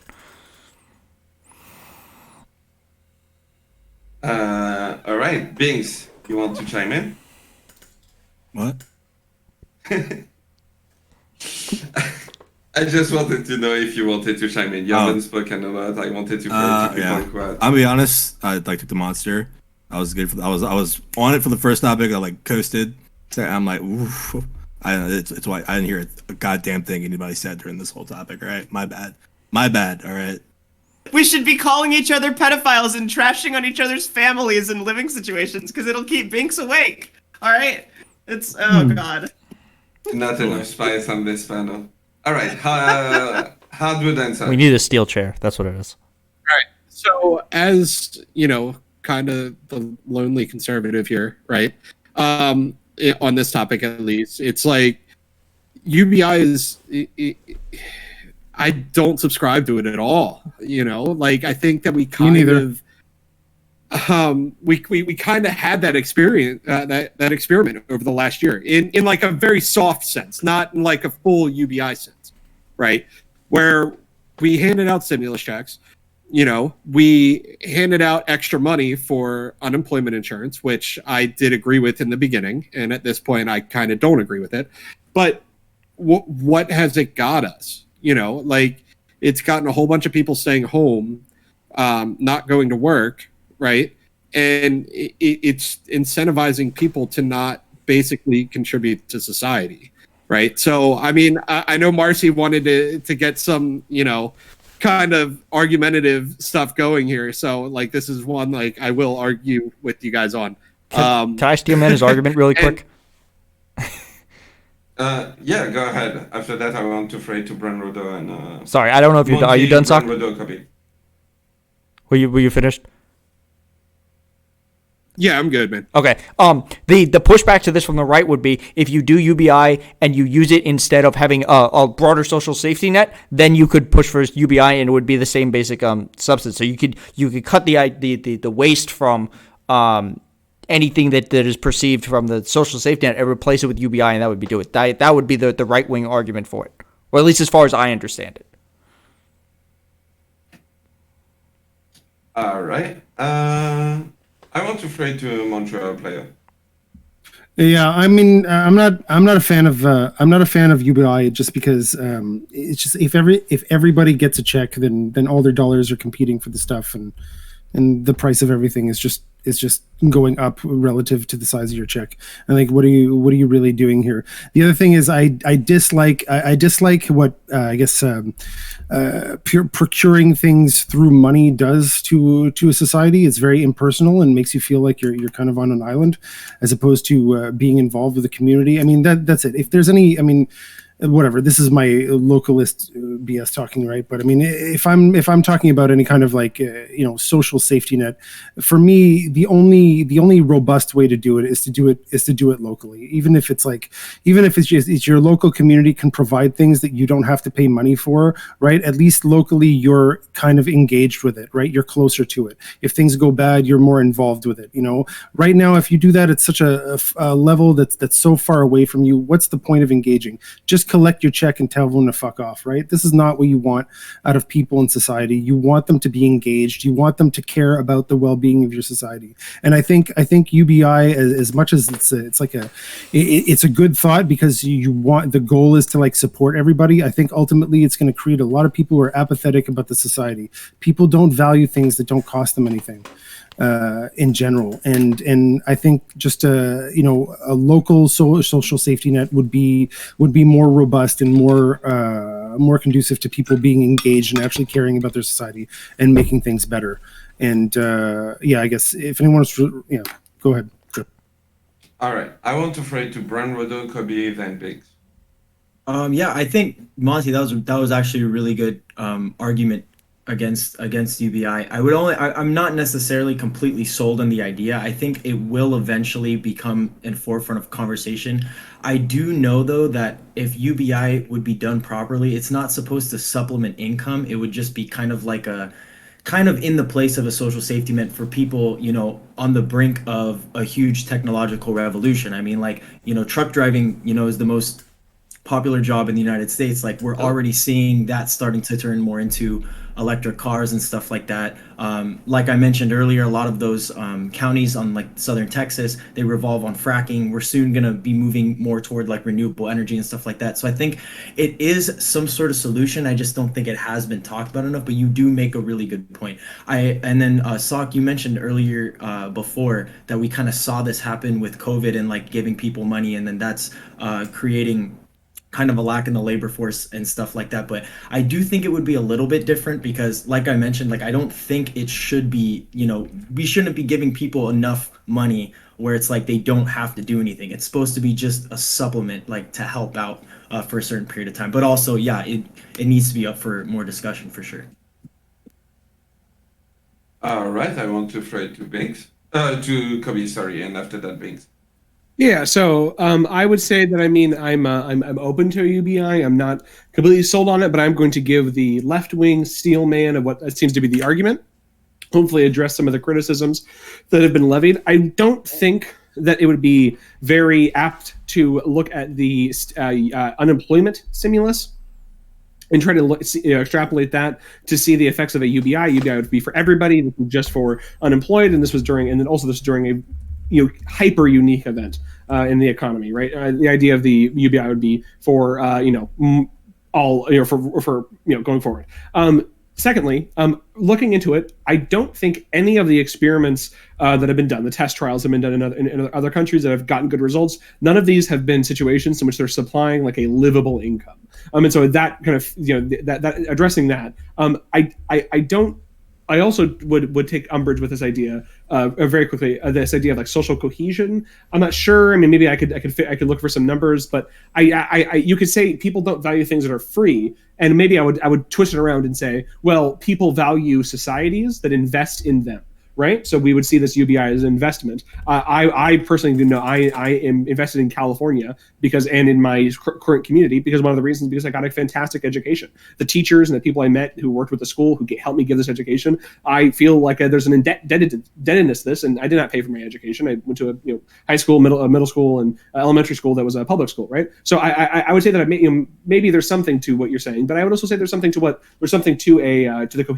cohesiveness built through a kind of collectivism is a bad term, but you know what I mean. But the stillman for the economic side would be that just more people having more money to spend in the economy is going to be better for the economy. Lower class people are people that make the most amount of purchases. They spend the most amount of their income every month. Giving them more money is going to make it so there's all the little small businesses that are doing bad right now. Little mom and pop shops are going to be people that have more pocket change to go in there and buy donuts and banquet flowers, all that wonderful kind of stuff. That seems pretty based, right? Again, looking into some of the studies that have been done in some countries, some European countries, it seems like there's some pretty cool stuff. So yeah. All right, I want to throw it to Binks, and after that, Fresh Face. All right. Now we're talking about language. UBI. I am 1,000% behind UBI. Cut me the check right now. I don't care which side of the aisle. 1,000. The Yang was only bad because he wasn't thinking bigly enough, right? $10,000 a month. How about that? All right. Whoever cuts me the biggest check, I'm totally down with. Social cohesion. I will go to church. I will go to the kids' soccer game. I'll do whatever I want. Give me the money instead of the 8-hour work. Why would you actually do that? Because I'm not at my job. I don't have a fucking 8-hour work job to have to do every single day. Give me the money. Give me the paycheck. Everyone will be happy. All right. I want to throw it to Fresh Face. I mean, we already have an example of this potential thing working. Stockton, California attempted it. They gave, what was it? Let me see if I can find the exact number. I think it's 1,000 residents. Randomly, I'll just post the article in the chat, but it's like 1,000 residents were given $500, and it found out, like Kobe was saying, it ultimately triggered out and helped more people. So I understand the social cohesion thing, but I think the fact that people would have, if we did go to a UBI and we did it not in a way that would alternate away from the social safety net, but compounded on it, we would see people who are more willing to invest in other things, and because they would be less worried about, how am I going to pay my bills? How am I, going to get my medicine? It's like we have the data that it works at least in some small doses, and that's compounded by having we know that giving people money ultimately trickles out better if you start at the bottom. All right, Montreal player. I mean, you give a small. I've seen some of these studies, right, and a lot of them, I guess, they gave UBI to homeless people. They also gave them training. They did control groups, right? They want to see how people did without any training and without any UBI, with UBI, with no training and UBI, and what is that thing? No training and UBI. Anyways, the training seemed to be what what garnered success, and the UBI just accelerated it, right? And the other thing is that doing this experiment in small groups, that's fine, right? It's not going to disrupt the system too much. Expanding that to the entire system changes the dynamics, in my opinion, to the point where your model or your projection of whatever that experiment's going to yield doesn't make sense anymore. Well, wouldn't you not expand it at just from like 500 people to the whole country? You test it as you grow bigger. Wouldn't that be the right way to do it? Right, and what do you do? What do you do when it's like it's reached half, and you figure like, oh well, now it's unsustainable. We're getting like structural scale problems here. Wouldn't you see that before? Hold on. I mean, sorry. Anyways, no, you're begging the question. Obviously, yes, right. If we did a UBI, we got halfway and we're Mad Max, and yeah, we'll undo it. But like that's the point of doing it slowly, is we'd be able to test this, and we would do it. Maybe let's say California tries a UBI and it's fucking awful. Well, now New York doesn't need to try; just need to repeat California's mistakes. Right. Anyways, look, I don't know what to tell you. I don't think just because something works on a very small scale that if you expand it to the entire system, it's going to have the same pressures on it. That's all. And whatever. I don't think, unless you run the experiment, I don't think there's any way to come to any conclusion on that. I do want to ask people who think that they're going to get involved with their community, if they just had more money. Like, getting involved with your community doesn't cost you anything right now. Maybe some time, but you have free time and you're on Twitch. So clearly you're not doing it at the time. Well, but we're not talking about like us. Not doing it at the time. No. But no. I don't want to get my community even maybe $1 billion. To assume that everyone's homo economicus, right? That they're going to do the things that are super rational and in their own best interest, I think it's not realistic. The reason people go get involved in their community is not because it's a good in of itself. There are a lot of other relationships that you're nurturing there, a lot of complex uncatalogued relationships, but that serve you. It's not that you're going to just get involved. You're going to talk to this person who's got this deal for you, who's going to help you out with that thing. You need this. It's like it's social networking. It's a whole bunch of things, and it's just like these kind of close bonds. Is just I think just giving money to people, and not giving money to people and eliminating all the relationships that come with getting that money isolates people more. That's just my opinion.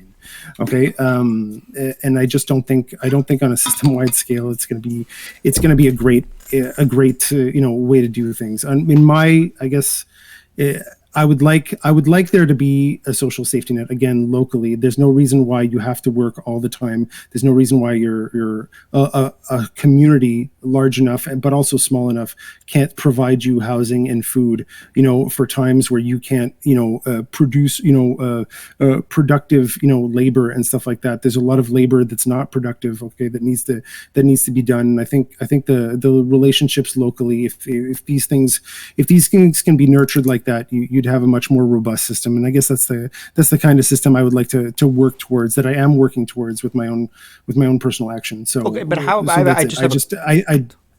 How would a small local area produce enough of a safety net in order to make it efficient for people? Right.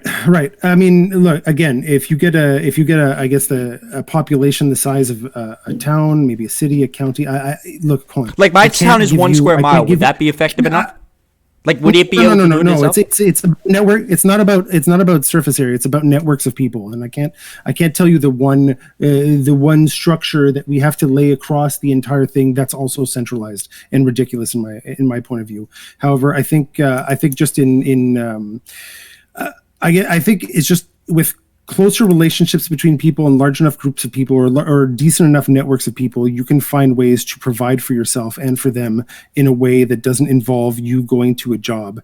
And these are the kinds of cooperative relationships that we should be on the lookout for and nurturing if we want to build a more robust society.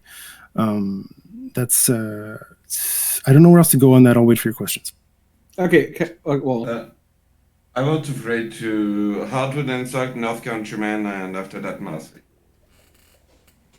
All right, so Monty, I actually agree a lot with what you're saying in regards to UBI and the price of everything will naturally, like if we do it on a large scale, naturally everything will end up being more expensive because now everyone is getting that money, right? If when you do it so you up locally, the UBI, so the prices go up. So you up the Yeah. UBI. Like, where does it end? Yeah. but when you do it in like a small sample size of like 500 people, well, that's not going to affect everything the same way that if everyone's getting it, well then, and what's going to stop the companies from raising their prices, right? Because they're still going to want their money, right? And also, how are we going to pay for this, right?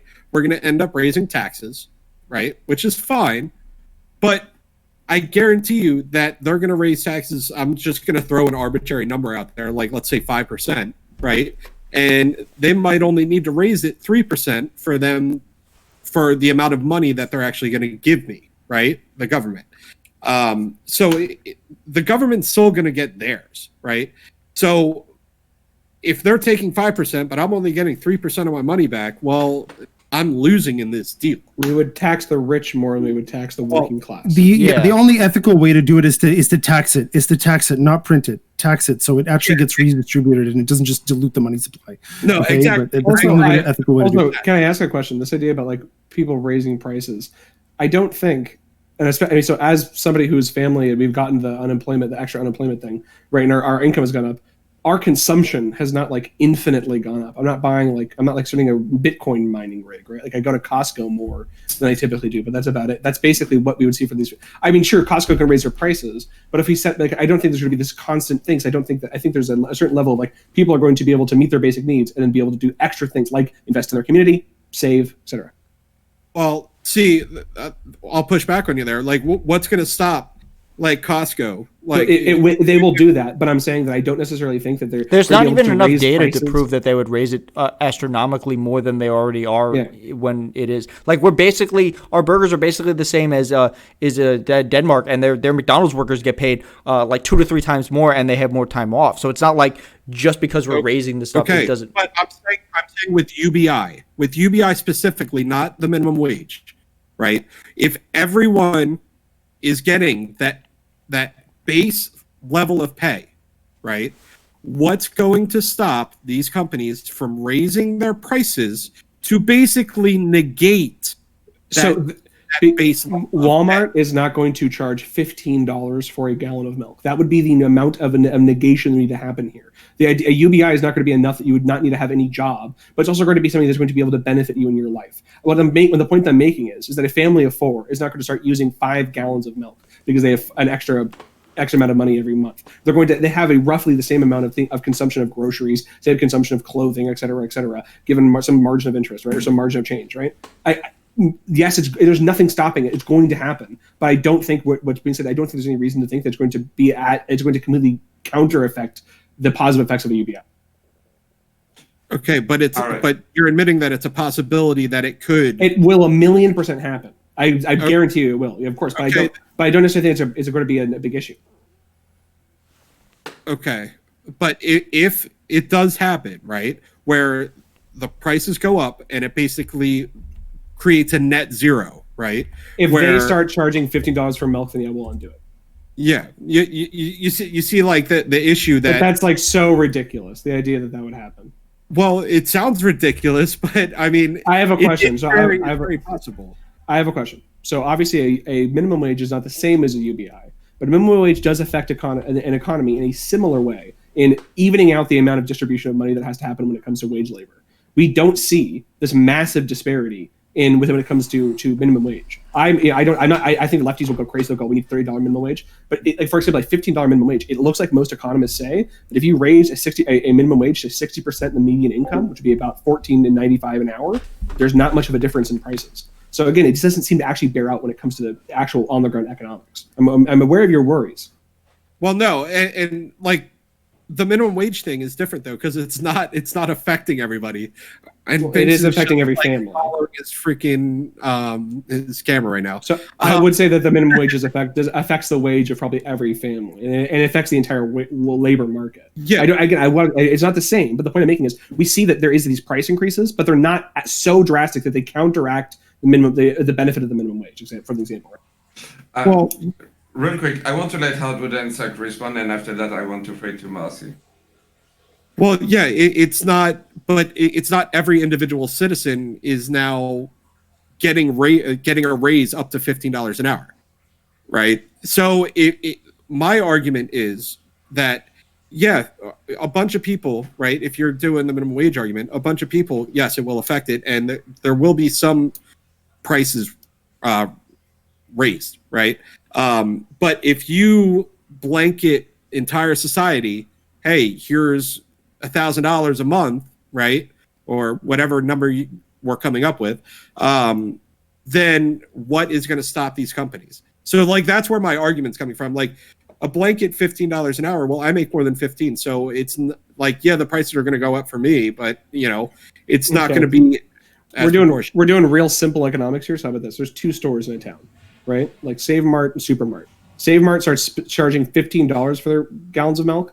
Supermart charges $6. Where do you think that the citizens of this ville are going to shop? What's the cost of milk for them? Again, I don't think that UBI is going to massively affect the cost of production of milk. Well, I mean, if people are demanding a higher salary because people are not going to be bathing in milk. Sorry. I have to jump in. I want to phrase to Marcy. I'm sorry. I know it's frustrating. It's for the format of the show. Marcy, go ahead. I just want to vindicate Kobe for a second. People aren't going to be bathing in milk. All right. I use the same amount of resources per month, whether I don't have any money or do have money. All right. The difference is just whether or not I can afford like what I need. Basically. All right. Yeah. So that's that. All right. Montreal player, I wanted to challenge you a little bit. And all right, I'm going to ask you 3 questions. And none of these questions are leading up to a dunk or an own or anything like that. All right. I just want to suss out your position. Okay. Let's go. 1, do you politically identify as a libertarian? Politically identify as a libertarian? No. Yes. Do you label yourself a libertarian? I mean, I said so, I guess, kind of at the beginning. Yeah. I said I'm a non-naive libertarian, which is kind of explain what localist means. Okay. A localist. Yeah. Right. So, okay. Got that. Part 2. Okay.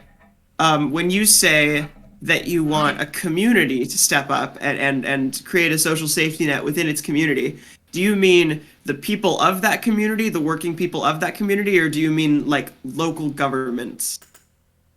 I mean the people in the community through their enterprises and whatever government they elect. Yeah.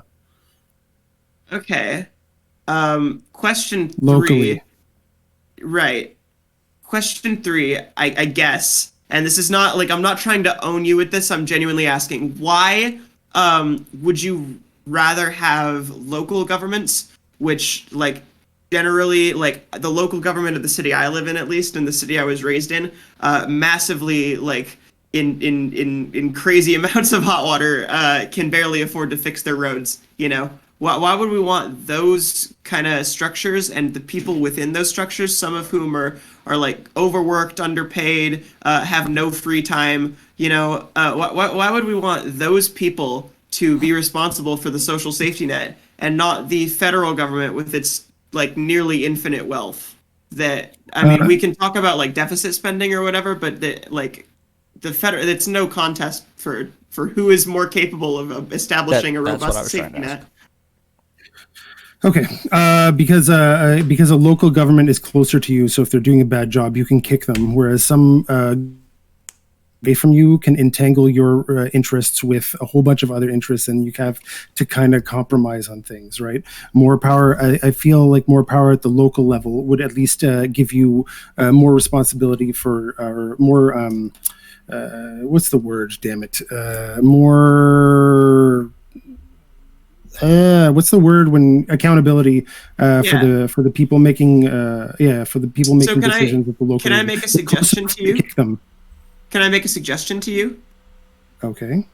What would you say to a system where like the federal government created a package for like local governments to establish a safety net, and they made like a federal regulation as to what it would look like, so it's not just like left up to the states or left up to the townships or whatever, because that we've seen that go wrong in the past, right? So there's like a structure, but and maybe they have like some sort of oversight committee or something like that. What about something like that, where it's still fundamentally like physically close to people and can be replaced if it becomes corrupt or whatever, but is it's federally held to a standard. You know, that's where I take issue, because I know you live in Canada, but here in the United States we have some counties and districts that will like clutch their austerity to the bitter fucking end, all right, until it kills everyone in their district from starvation. I've lived in a couple, so I just don't. I don't necessarily think communities always are looking out for their best interest, especially when there's like think tank propaganda and shit out there.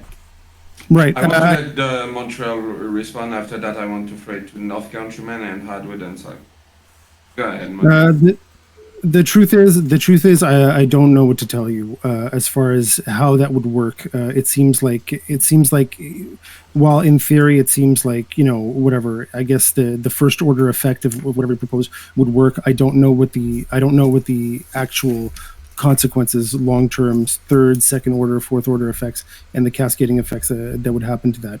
That's why, that's why I guess my approach is more to find solutions locally, just because they're simple, they're less complex, and you can the signal's not interrupted or distorted by other things in the system, and it allows you to get a better handle on how you want to or how you can customize solutions, see what works, see what doesn't. The thing is that I feel like all solutions are potentially terrible, right? In the long term, and it's not that local solutions produce better results; it's that it limits the harm of bad ideas to propagate and take over the entire system.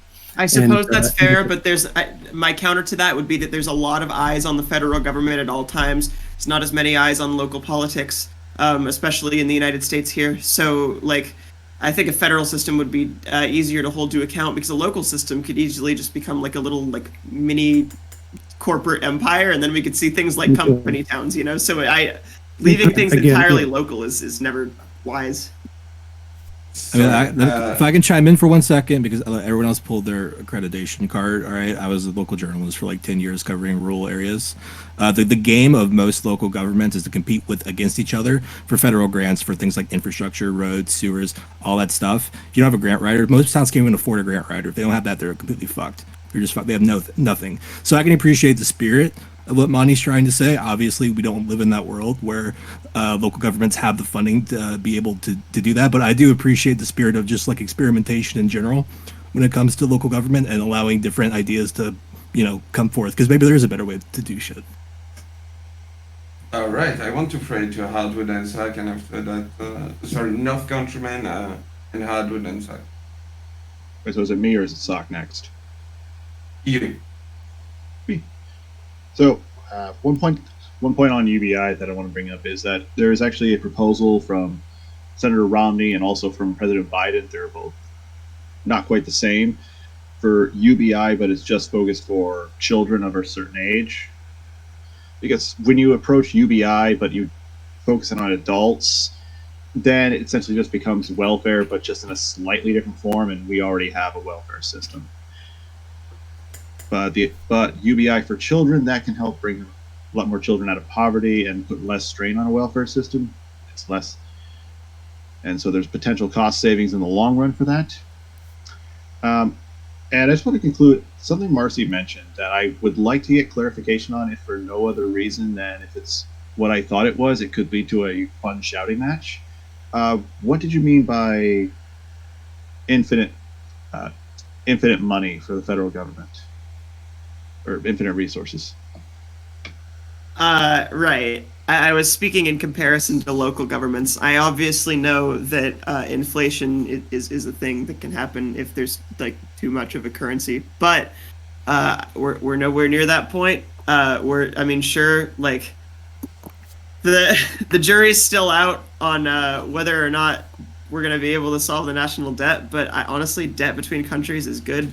Trade in general is good because it de-incentivizes like physical warfare. So yeah, I'm fine with the federal government spending more money on both infrastructure physically and also like a social safety net kind of infrastructure, especially because we spend so fucking much on defense. You know, I'd like to see some of that maybe funneled into a place where it'd be a little more useful. I just wanted to double check that it wasn't a secret modern monetary theorist, because then we'd have to actually start a massive argument at the end of the panel. And also, to someone in chat, I drew an okapi after like looking at it for like 2 seconds, It looks like crap, but we needed some humor, so yay. North Countryman's graph game is really, he's just bringing it. He's bringing it tonight. Wild on push to talk. True. By the way, Montreal, with I that love being your said- voice. Do you do audiobooks? I just have a decent microphone. Thank you. I want that microphone. With that being said, I want to throw it to Hardwood and Zach, and after that we'll go into a closing statement. All right, All right, so Go ahead. I'm convinced that both Kobe and Marcy want to take milk baths, because we were focused on the milk thing for a little bit. I am deeply, deeply vegan, and it disgusts me to my core. Oh, even better. So you. However, I do take soy milk baths to keep up these luscious booba. Okay, so No, I but want I my get check. It's all going in the milk, baby. all my check's gonna go to milk, and I'm gonna just pour it all over me, But no, we use like the food example, and that's just one example of an area where prices can be increased, right, with the UBI, right, but you're missing out on like housing, right. Housing industry you can spend more there. Landlords can charge more.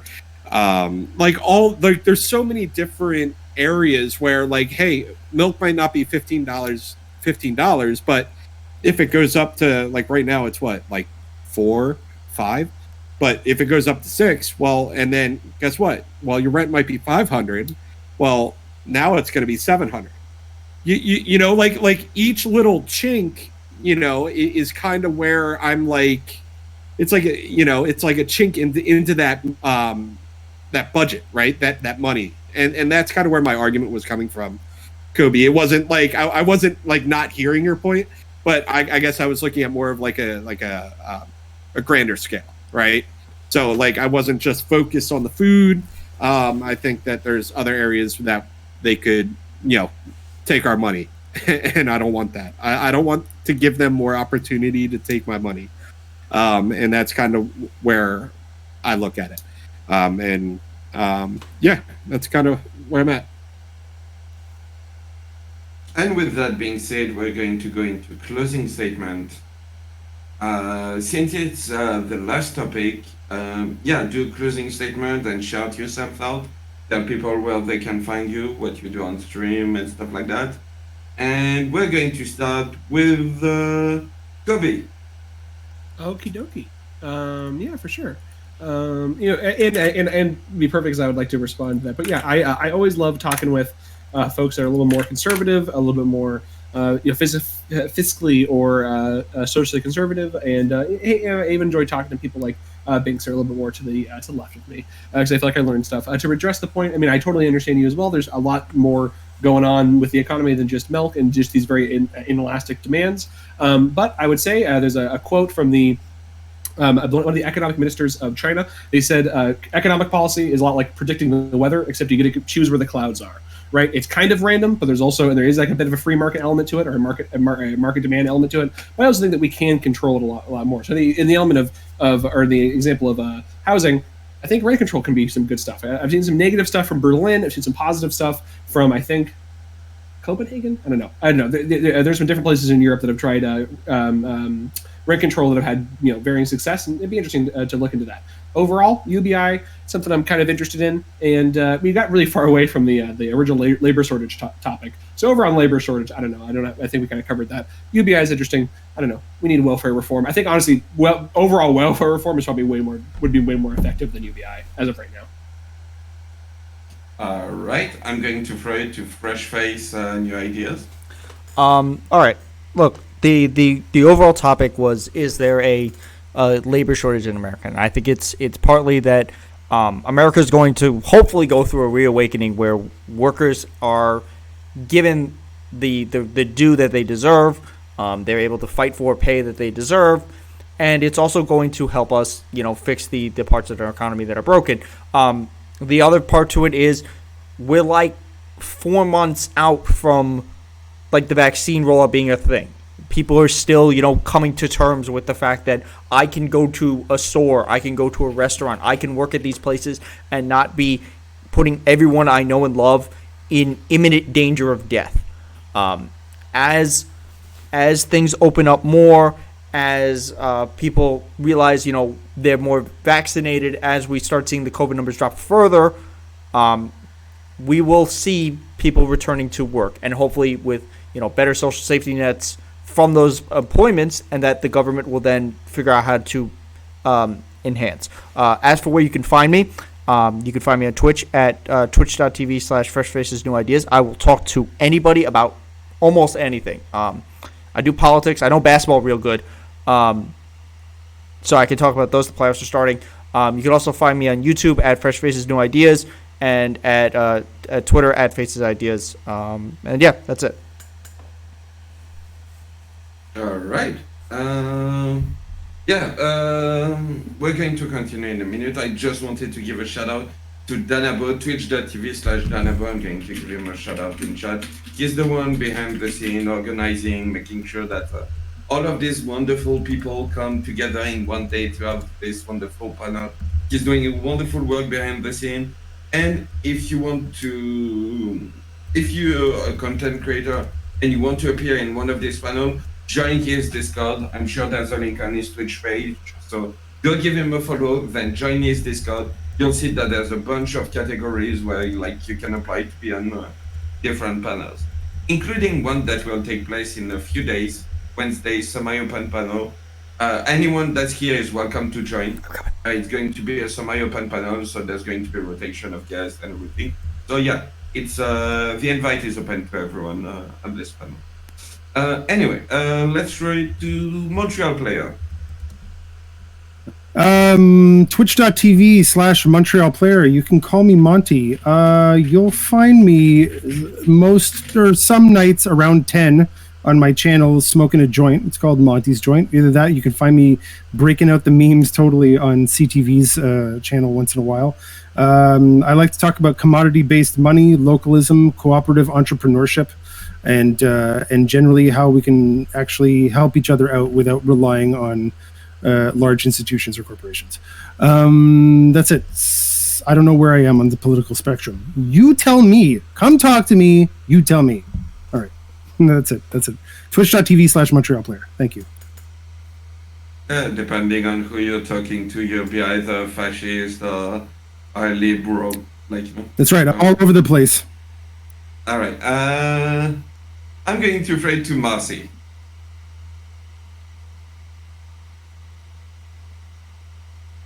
I was muted. I made a fart sound. It was funny. Hi. I'm twitch.tv/girlbossmarcy. I talk about politics. I'm slowly taking the socialist suppository. For a while, I was on the fence. I was playing enlightened centrist with the liberals, but I do think principally, I have a pretty socialist mindset. All right, but in the short term, oh yeah, liberal. Love me some liberalism. I'm a Democrat. Okay, I'm a classical Democrat. I like democracy in the workplace and in the country. All right. Lately I've been playing fucking 3D platformers from the N64 era. Banjo-Kazooie is very good. Super Mario 64 is very bad. Come vibe with me sometime. I'm saving up to get electrolysis, so I will be prettier soon. It'll be an even better stream experience. All right. All right. Go follow Marcy at twitch.tv. Girl boss Marcy, amazing. Always happy to have you on. Binks. Yeah, I mean, the only thing I have to say for the last topic, look, if you have a job or you work during COVID-19 and they were shitty to you, I want you, and you're still there, I want you to go during lunch break to the bathroom and pee on the floor. Pee on the fucking floor. Be unnecessarily hostile to your boss. Take an extra 30 minutes for lunch break. All right, this is how we crash the system. Okay, I encourage it. Okay, I'm sure Mr. Geek encourages it too. All right, he's probably going to say that.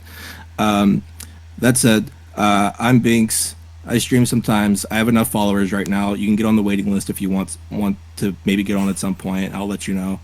Yeah, it was a good panel, good fun panel. You know, I got fresh faces, I got new ideas, and I liked it. To be honest with you, I liked it a lot.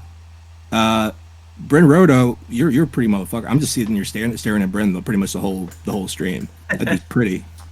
North, big I like the grabs. Graph game was on point.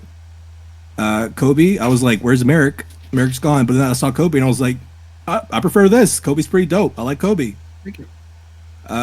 Monty, I respected Canadians. Now I fear them slightly. So you did a good job.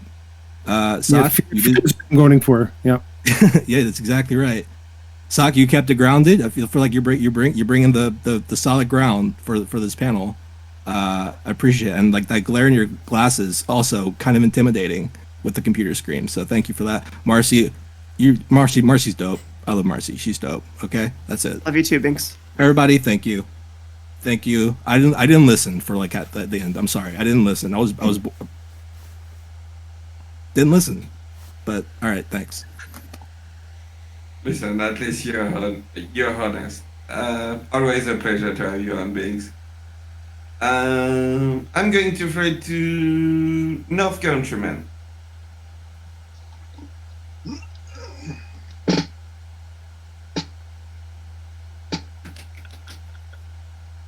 That's all you need.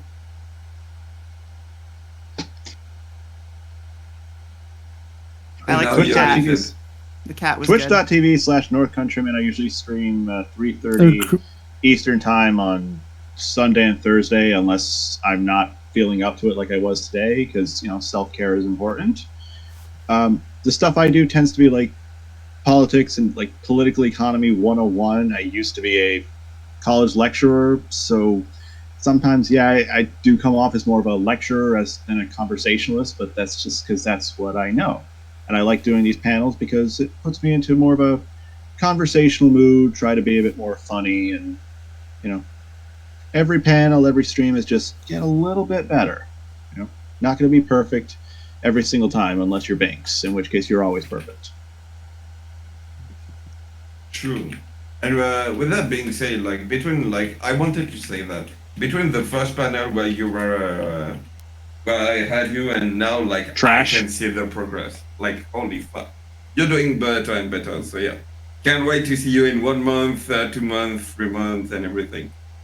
Becoming North City. Thank you for being here. What did you say, Bink?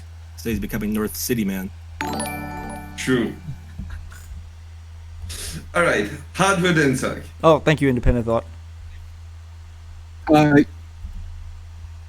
Yeah, I'm Hardwood Sock. You can find me at twitch.tv/Hardwood Sock. I'm a moderate conservative. I don't exactly know where my channel is going yet. If it's Independent Thought, thank you for the follow. Appreciate it. I'm not going to be doing echo chambers, which obviously none of us here are in an to echo this, chamber. But follow me on the Discord, and I'll be back tomorrow between 12:30 and 1. I love having conversations with people that I disagree with. Because I find out where you guys are coming from and what makes you feel the way you do. And I appreciate everyone here for bearing with me in the first topic. It was a little bit of a struggle, but I appreciate everyone for being kind and pushing back and taking what I'm saying as well. Binks, I want to talk to you about getting rid of the glare in my glasses, because I just got them a month ago, so I don't know how to freaking do that yet. But Mr. Geek, good job as always, my man. I appreciate you having me. And Danabo, thanks for reaching out. And also, shout out to Dylan Burns for kind of inspiring all this. So, appreciate you guys. And as far as the workforce shortage, I think the major player is the unemployment insurance. But that's about it. Thanks again, man. Anytime. That's a thick cat, North Countryman. That is a big kitty. Brent Rodo. Yeah, I think it's super interesting that we got into UBI. I didn't expect the conversation to go there, but I really enjoyed everybody's point of view, and it's my first time ever doing like a panel like this. It's kind of new to me, but I really appreciated it. You can find me at twitch.tv/BrenRoto. I focus more on like technology policy type stuff, data, blockchain, because that's kind of what I specialize in, but definitely more very left leaning, but I'm super open to having anybody, in my chat, anything. I really enjoyed hearing other perspectives today and hearing everybody's point of view, and yeah, it's freaking awesome. So thank you for inviting me. Yeah, anytime. Real quick, did I forget anyone? Just to be sure. No, perfect. Well, listen, happy to have you on. Everyone, love to have you. Welcome to come back anytime. I will contact you. I will contact some of you. Wait, hold on. I just have one quick thing. If people want to follow really amazing political takes and really good editing and VR and an insomniac Frenchman, where can they get that kind of content? Like, I don't know because I don't do politics. Oh, I know, North. It's twitch.tv/Mr. What? Twitch.tv/Mr. Geek? That sounds like an amazing channel. But is it free to follow? That's something important. Maybe you've heard of it. Mr. FR2ENCH. Here we go. Here we go with the French memes. We do it out of love. You know what? Someone asked me at the beginning if there was some some bad word. I said it. It's French. That's it. That's the new bad word. I didn't say it. I said like the F word. The only way to say French in his chat is français now. Bonsoir. Yeah, let's go. Let's switch to French. You know what? Let's. I've heard that the Quebecois French accent is like a Texas accent to French people. Is that true? Oh my god, the hatred. No, it's beautiful. I listen to it. No, it's a Cajun accent. Yeah. Anyway, I'm going to say goodbye to my chat and yeah, I will probably. Who is streaming right now? Raise your hand. All right. I'm gonna head out. Have a good night, everybody. Yeah, I'm heading out too. You have a good night. All right. Thanks for guys. I'm going to fade to Fresh Face New Idea. Just randomly. Yeah, I'm going to say goodnight to my chat. Oh.